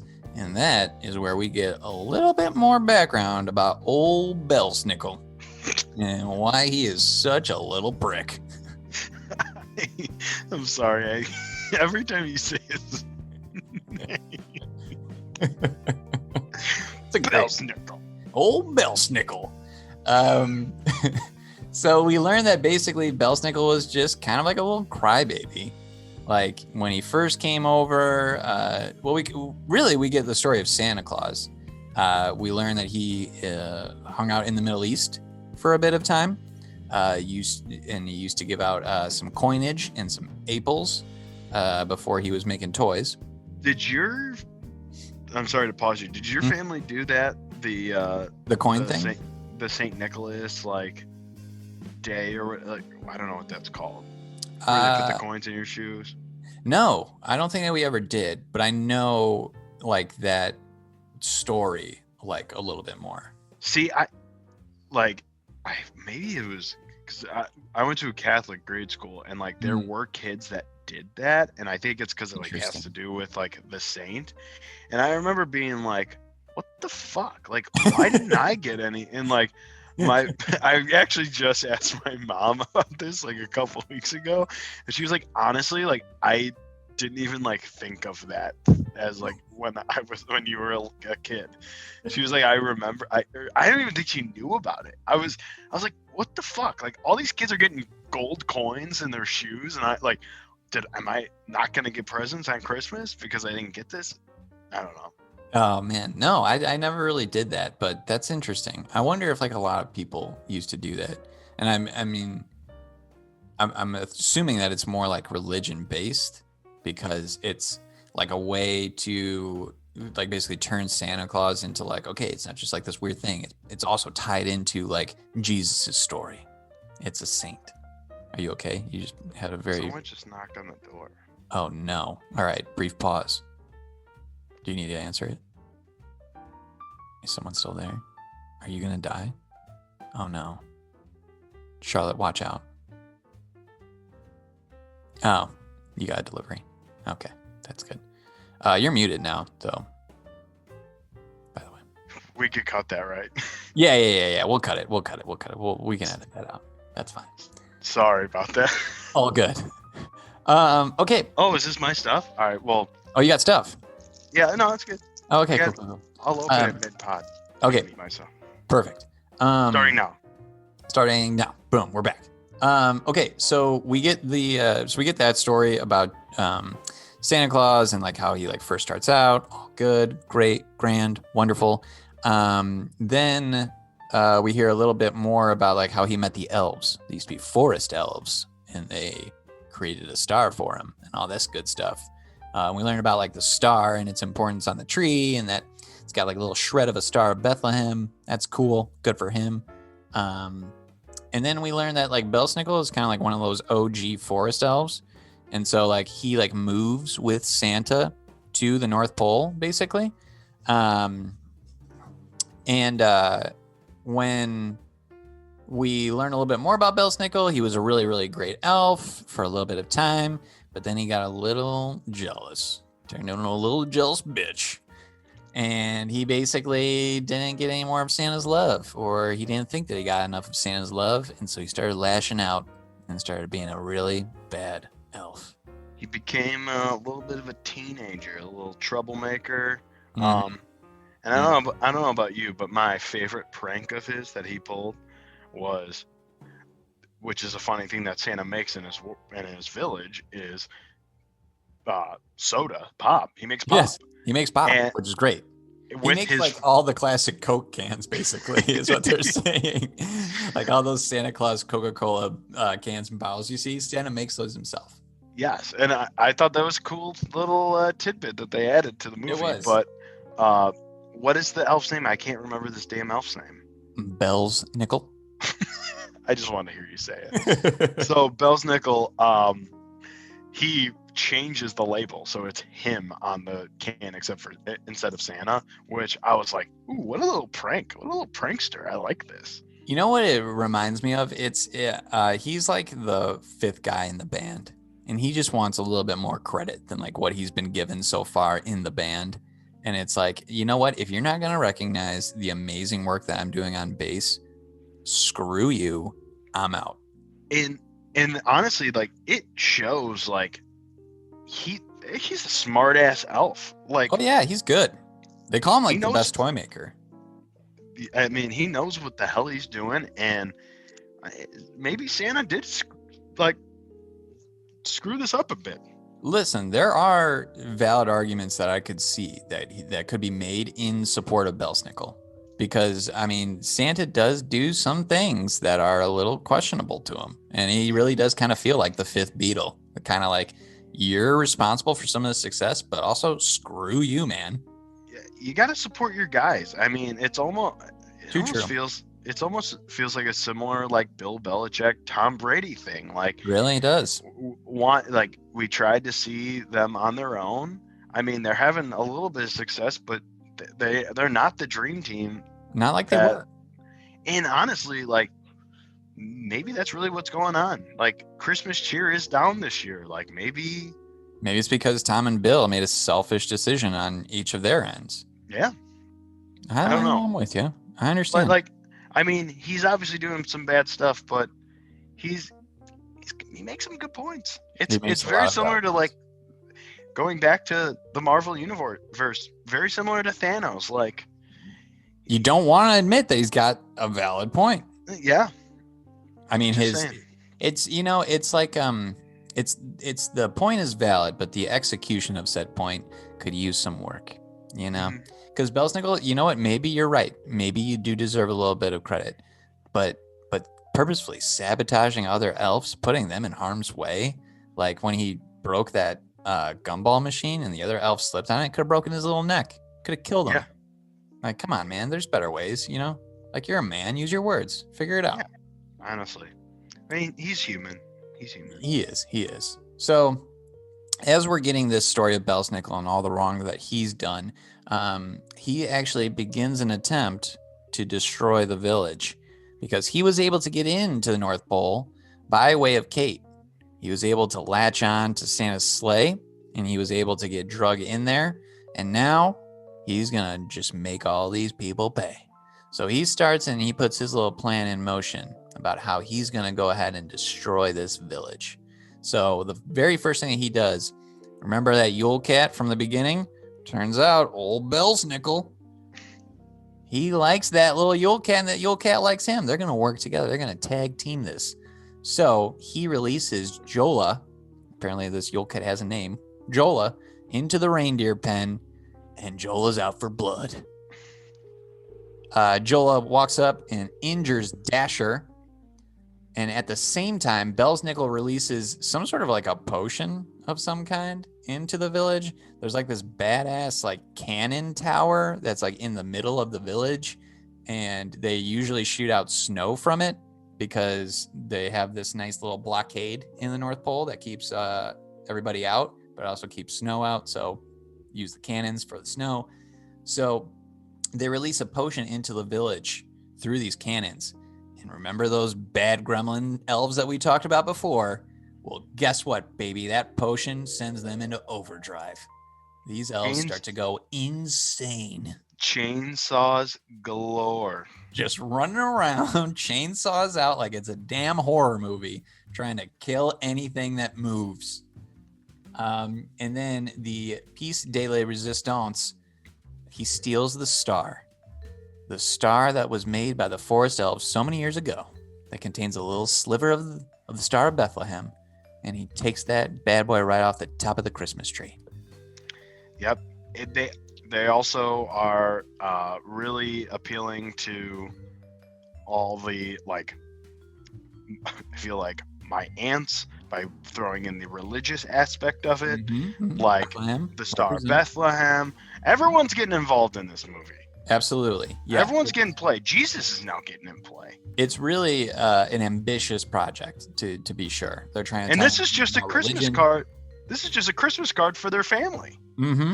Trying to talk about themes of religion, biracial relationships, extended families, anything and everything, and like they're just trying to fit it in with like one nice little bow. So after Belsnickel steals that star, Santa and the others confront him. They're like, "Hey, dude, what the heck are you doing here?" And Santa basically attempts to take the star back, and there's a struggle between the gravity glove of Belsnickel and the magic of Santa. And as they continue to struggle back and forth, the star just like bursts into nothingness and it disappears. and all of the village goes dark, and the elves start a snowball fight. And pure pandemonium ensues. I mean, this is the point where I remember thinking while watching it, like, this is getting out of control. Like, we have so many factors going on right now. And that, honestly, it only gets more in depth. Yeah, it goes crazy. So similar to the first movie, because we don't really like original plot points in these types of movies, we like to go back to what we did before and rehash them. We decide we're going to split up. So Santa and Kate are going to leave for Turkey, because at this point they know that in order to save Christmas, we got to get a new star for the top of the tree. So they're going to go back to Turkey. They're going to try to get the forest elves to go ahead and make them a new star. Meanwhile, back in the North Pole, Jack is going to stay with Mrs. Claus, and they're going to do their best to try to save the rest of the reindeer and make sure that these tyrannical elves don't completely ruin the place. So we'll start with Santa and Kate. They leave for the forest elves. Santa gets shot in the ass by one of them, which is a little disheartening. I forgot about that. And their reasoning for why it doesn't hurt him is like so odd. It's perfect. I loved it. You didn't love that part? No, it was fine. It was just like that, like, oh, all right. I thought they were gonna go with like some magic. I sit on that sleigh so long, my ass goes numb. I don't feel anything. He's just sitting there with an arrow sticking out of his bum the whole time. So then, in order to prove that he is Santa Claus, he magically makes that little arrow disappear. And then he gets down to brass tacks with the leader, who is voiced by Malcolm McDowell, who film heads, you'll probably realize him from a bunch of different stuff, most notably Clockwork Orange. So there you go. Little Stanley Kubrick connection there. Wow. That's how you know that you got some validity in your movie. It's when you're adding people like that. So really ups the ante a little bit here. So after he talks with the elves, they agree they're going to build him a new star. And that's basically all for Santa and Kate. They kind of got the easy job, if you ask me. Yeah. All they did was get shot, but yeah, his ass is just so numb that his ass nothing is fine. Numb ass Santa. Oh yeah, totally fine. So then back in the North Pole, Jack and Mrs. Claus are fighting their very best. They're trying to help Dasher out, pretty messed up because of the old Yule Cat incident. So Jack needs to get a root, basically, to help cure Dasher. And Mrs. Claus is like, listen, I will distract the elves. You make a break for this mountaintop and grab this root. Gives him 2 gingerbread cookies for his travels. A snowman and just a regular old gingerbread man. She lets him know that the snowman is for courage, and the gingerbread man will just explode. So, use with caution, but please, for dear God, don't eat the gingerbread man, because you will die a terrible death. We talked a little bit about how Jack is all like scaredy pants McGee, but once he gets to the root, he eats that snowman gingerbread cookie, and he just climbs right on up that bad boy. And honestly, like, Jack goes from afraid to go to the kid zone by himself to fighting this Yule Cat. Yes. And I mean, he does it with ease almost. Yeah. Well, listen, anytime that you're going to fight a Yule Cat, which none of us will because it's a made up animal, but anytime that you fight a Yule Cat and you've got something that's the equivalent of a grenade, you're going to be fine. Just stay patient, look for your opportunity, just like Jack did, and you lob that grenade right at that son of a bitch's face. And that's what he did. I love that about this world, with exception to chainsaws. Every other weapon is just like something Christmassy. Yes. Yeah. Jack at one point has another weapon, which is Christmassy, gingerbread cookie, but chainsaws are the only thing that are like, this is a legit weapon. Yeah. It's a legit weapon, and you're legit wielding it a little too close to some people. So Jack is able to get the root back. He takes it to Mrs. Claus, and they're able to nurse Dasher back to health, which is good for the future of this movie. Kate and Santa, they get the elves to make that new star. They capture the power of the Star of Bethlehem inside it, which is truly a heroic act. Now, while they're trying to fly back to the village and put that star back, who should come a-knocking but once again, old Belsnickel. So as they're trying to fly back, with only 7 reindeer, mind you, they're trying to fly back and Belsnickel catches them. And Belsnickel has got his own sleigh, which I'm not really even sure how he can get this to work. But he's got a sleigh full of like hyenas, excuse me, they're jackalotes, a hybrid of a jackal and a coyote. They are frightening creatures. Tell me your first thought when you saw those things, because there was like a very clear first thought that I had, and I'm wondering if you had the same thing. God, the only thing I can think of is like in The Mask when the dog puts the mask on and he's just like, oh, have you seen The Mask? I have. Not what I was thinking, but that's also a good reference, and I see exactly what you're saying. They like where the dog is just insane. That's what these creatures were. They were just like, I don't even know. They were monsters. Very first thing I thought of on my end was Lion King. I was like, these are the hyenas. Oh. The hyenas from Lion King. Half expected Whoopi Goldberg's voice to just boom out of one of them. That would have been electric. Whoopi Goldberg is just voicing all of the jackalots. What did I say? Jackalotes. Jackalotes. They were really coming up with some interesting made-up terms in this film. Oh, yeah. We've got Yule cats running around. We've got jackalotes running around. So Belsnickel and Santa are basically like dueling in the air. I don't know if you noticed, but they kind of had like a little homage to a little Grease Lightning. Yes. He like has like something that protrudes out of his sleigh and starts spinning around. It's like some sort of knife and it just cuts right into the side of Santa's sleigh. Can we say that makes way more sense in this world than it does in Greece? Yes, absolutely. There's no reason for it to happen in Greece. There's every reason in the world for it to happen here. So he wrecks Santa's sleigh and basically is able to steal the star thanks to Butterfingers McGee Kate just dropping it out of the sleigh. Well, Kate sucks. It's just so bad. And then he attaches like some sort of like a transportation device to Santa's sleigh, and it transports Santa and Kate all the way back to 1990 Boston. Pop quiz here, Rizzo. Do you know where Lowell, Massachusetts is located? Do you know that it's near a large metropolitan city also named Boston? Oh. Huh. Really? Huh. Interesting. So they transport back to 1990 Boston, and Kate basically realizes that Belsnickel's device is all malfunctioned now. It's all out of whack. So they need to get something that's going to get it back up and running. Luckily for them, AAA batteries. That's all it takes for Belsnickel's grand device to work again. Well, he is a toy maker at heart.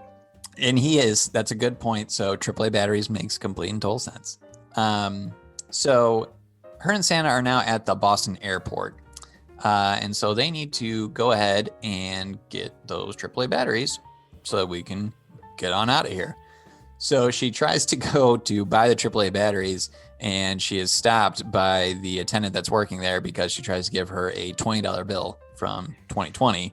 And, well, this is a smart newsstand employee. She's not taking any of that. She realizes a fake when she sees it. I mean, I was actually thinking about that. I was like, that's pretty clever, because could you imagine seeing a $20 bill when you're like back in like 1990? You'd be like, what the fuck is this? You're just like, what is going on here? So yes, I do. I totally am with you on that one. So she basically then just tries to steal them. Not very Christmas-like, Kate. And she is stopped and detained by an airport security guard. And so then she is taken to wherever they put people like that. I don't know where they put people like that in airports. I'm assuming some sort of like holding cell area. I actually was listening to a different review of this, and they were saying, nice. Not this review because we're recording it now. That's correct. Pretty meta. Mm-hmm. But they were saying like this, like, does this exist in airports? Like juvie, like, like cause there's only kids in there. A juvenile detention center for airports only. Maybe in Boston they do. I've never been to Boston, so it could be. I have been, but never the airport. Drove there. It was terrible. Oh. So we don't know. This could be a thing. Maybe that the world's hiding from us. It could be. It very well could be. Either way, Kate finds herself there. And when she gets there, there's another kid hanging out there. No big deal. They're both just kind of in there together. They kind of have like a little bit of a conversation. And it kind of lifts Kate's spirits a little bit. And it's kind of all about the meaning of Christmas. It's almost like this kid has remarkably similar views to another character from the very first movie that's related to Kate, that's not Teddy, and it's not her mom. Almost like it's her dad in a way. Interesting. The old firefighter's back. He's back again, but he's in the form of a 15-year-old child. Well, I don't even know if he's 15. Yeah, maybe 15, 14 or 15 or something like that. Did you notice who the kid is that plays her young dad, though? Have you seen mid-90s by any chance? I haven't, but I think I saw that somewhere. So he's the kid from mid-90s. His name is Sonny Soljic. Super random, like when I saw him, because I'd watched mid-90s like a couple months back, and I like to try to barely keep up with skateboarding and just like what's going on in skateboarding. And Sonny Soljic is a part of this group called Illegal Civ, and they're kind of like getting pretty big in the skateboard world now. And he's like he's very, very good. So when I saw him, I was like, what the is this kid doing here? Why is Sonny Soljic in this movie? That is if you're in the skateboarding world, I don't know much about the skateboarding world, but I would imagine it's not good for your image to be in a Christmas Chronicle. Well, listen, the crossover appeal between Christmas Chronicles 2 and like the serious skateboarding scene is slim to none. And I would assume just none. So to see him in the movie, I was like, holy what's going on here? How does Sonny Soljic just pulling up out of nowhere? Someone's got to pay the checks. So honestly, at first, I was more taken aback by the fact that Sonny Soljic was in the movie than I was that it was her dad. I was like, whoa, holy cow, Sonny Soljic. And then it's like, oh, wait, it's her dad. That's probably more shocking. But we also, not only do we get that surprise, we also get possibly the best scene in the two movies. Ooh, yeah. So after they bust out of there and we realize that it's her dad because he has the same pocket knife as Teddy from the first movie, we get a little something that you might have remembered from the first film, because again, in sequels, we like to repeat a lot of the same plot points. We get Santa doing another little Christmas song. He starts it off with one of the flight attendants. She cues him in, and we get another rousing Santa Claus musical number. But this one doesn't involve just like inmates at a prison. It is every single person at the airport. And if you think for a second that there is not a place in this world with less holiday spirit than an airport terminal during the holidays, you're sadly mistaken. It's the lowest of the low. No one wants to be there. Everybody wants to get to their destination. When all of the flights were delayed. Right. Like so that's just when everybody's at like an all-time high of stress level and anxiety. There's no Christmas spirit to go around. Nope. So Santa does that to get the Christmas spirit back up. Once they get it, they get the batteries, they put it back into I just forgot his name. Old Bell's Nichols' stupid transportation device. They transport back. They recover the star that was lost. And bada bing, bada boom. We get back to the North Pole where now with the root that Jack got, Mrs. Claus makes that root into a powder. Jack fights his way to the snow cannons using none other than a Nerf gun as his only weapon against these crazed and deranged elves. Nerf gun versus multiple chainsaws, let me add. And he comes out on top. Jack really steps up in the second half of this movie and just becomes the true action hero that we all need him to be. Fights his way through an army of elves with nothing but a Nerf gun at his disposal. He makes his way up to the snow cannons, puts the powder inside, shoots it out to the elves, and wouldn't you know it, those bad gremlins are now back to good gremlins. The kind that you just want to squeeze and hug. Santa and Kate, meanwhile, are racing back to the village. They're evading Belsnickel as he chases them. Dasher recovers and makes it back to Santa to get to the sleigh. They budge up that cat, and Santa basically takes that snow cat, the Yule cat, and throws it like a hammer toss at the Olympics. Wild stuff. Santa, at this point, he is God. When he throws that Yule cat like miles away, I was like, damn, this dude is so good. He's Superman. He is God. So once they get that cat out of the way, and after Santa and Belsnickel kind of have like their little stare down between the sleds, Kate places the star on top of the tree. It restores power to the village. Santa gives Belsnickel the first toy they ever built together. It's a very emotional moment as they plead with him to basically stop being such an asshole all the time. And Belsnickel transforms back from his stupid human form that he hated and loathed back into the adorable elf that we all once knew and loved. And then in conclusion, Santa flies Kate and Jack back to Cancun, where they inform an excited Teddy, who once again was out of the film for the entire time, just so happens to come back in. They inform him about their adventure. Somehow, when Santa returns them back, they're just like hovering over Cancun, and it's a full beach. We see that everybody's there. No one sees Santa as he's just hovering there for just moments, except for Teddy. Teddy sees him. Well, Teddy knows what he's looking for. Teddy, and he's like, "There's my guy, Santa." Hey, look, it's my dude. Teddy's like honestly enjoying life to the fullest in this movie. Just sleeping around, drinking beers while the mom's away. Santa's out there giving him a little wave. Like, yep. It's crazy. Teddy's living the dream. Just living the dream every day. So they get back. They're excited to see Teddy. Kate becomes more accepting of the fact that Bob is a cool guy and is definitely going to marry her mom, so she should get used to him and Jack being around. And then in the final scene, Kate and the entire family get together and they sing "Oh Christmas Tree," which was her dad's favorite song. I got a bone to pick with this. First of all, whose favorite Christmas song is "Oh Christmas Tree"? Yeah, that's a lame favorite Christmas song. And I'm sorry if I'm offending anyone right now.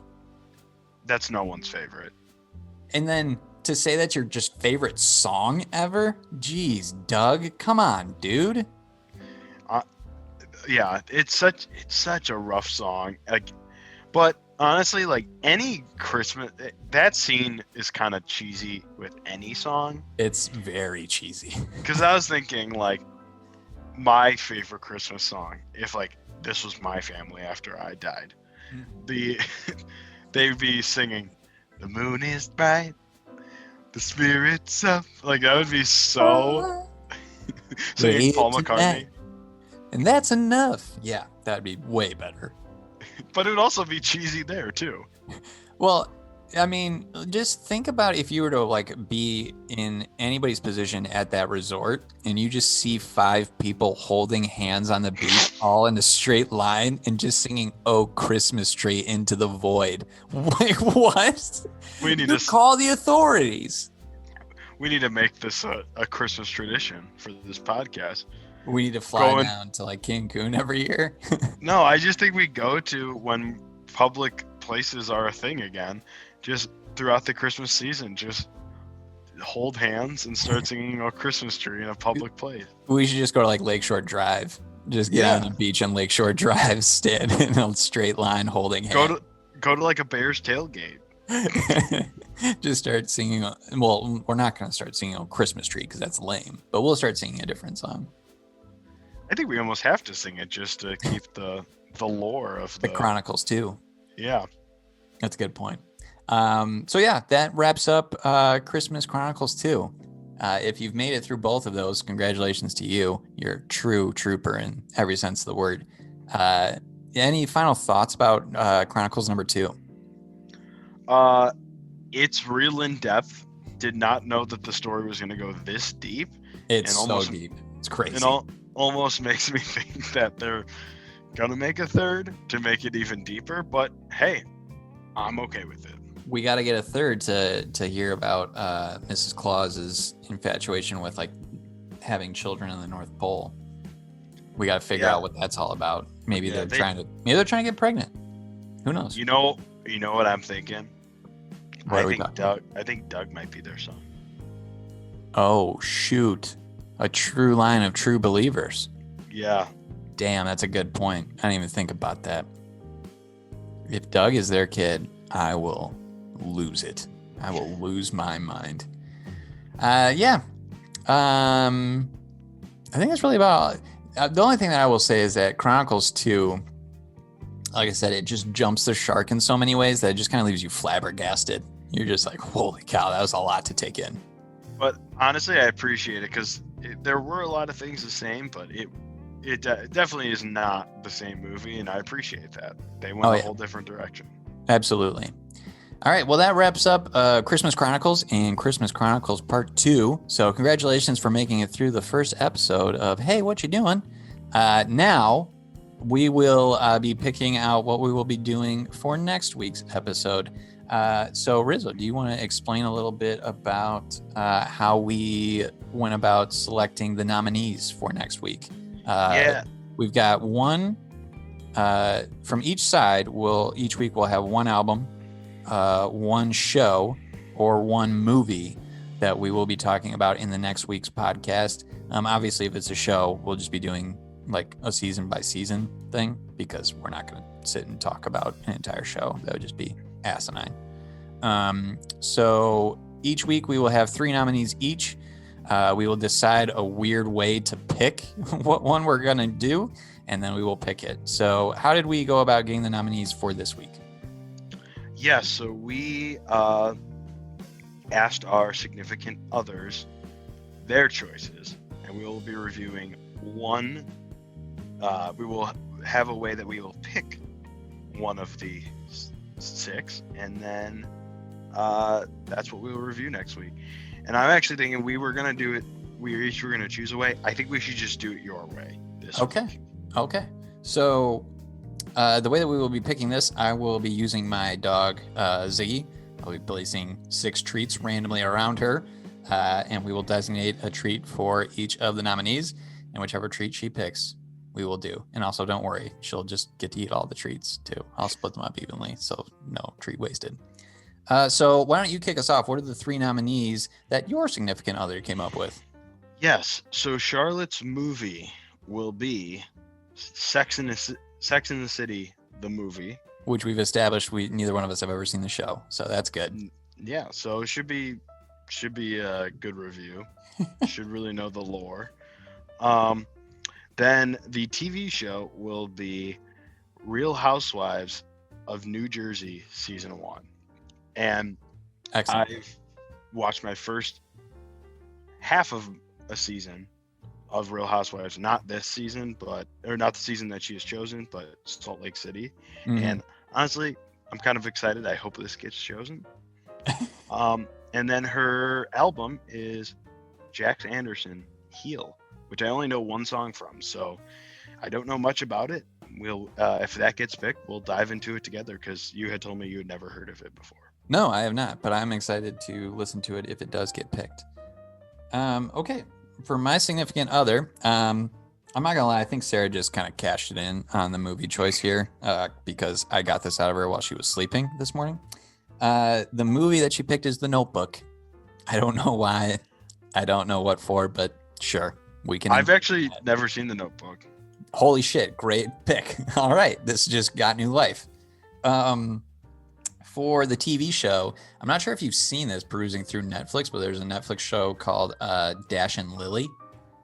It's a Christmas show, so I'm pretty sure aimed at preteens, but hey, let's just keep this Christmas train rolling.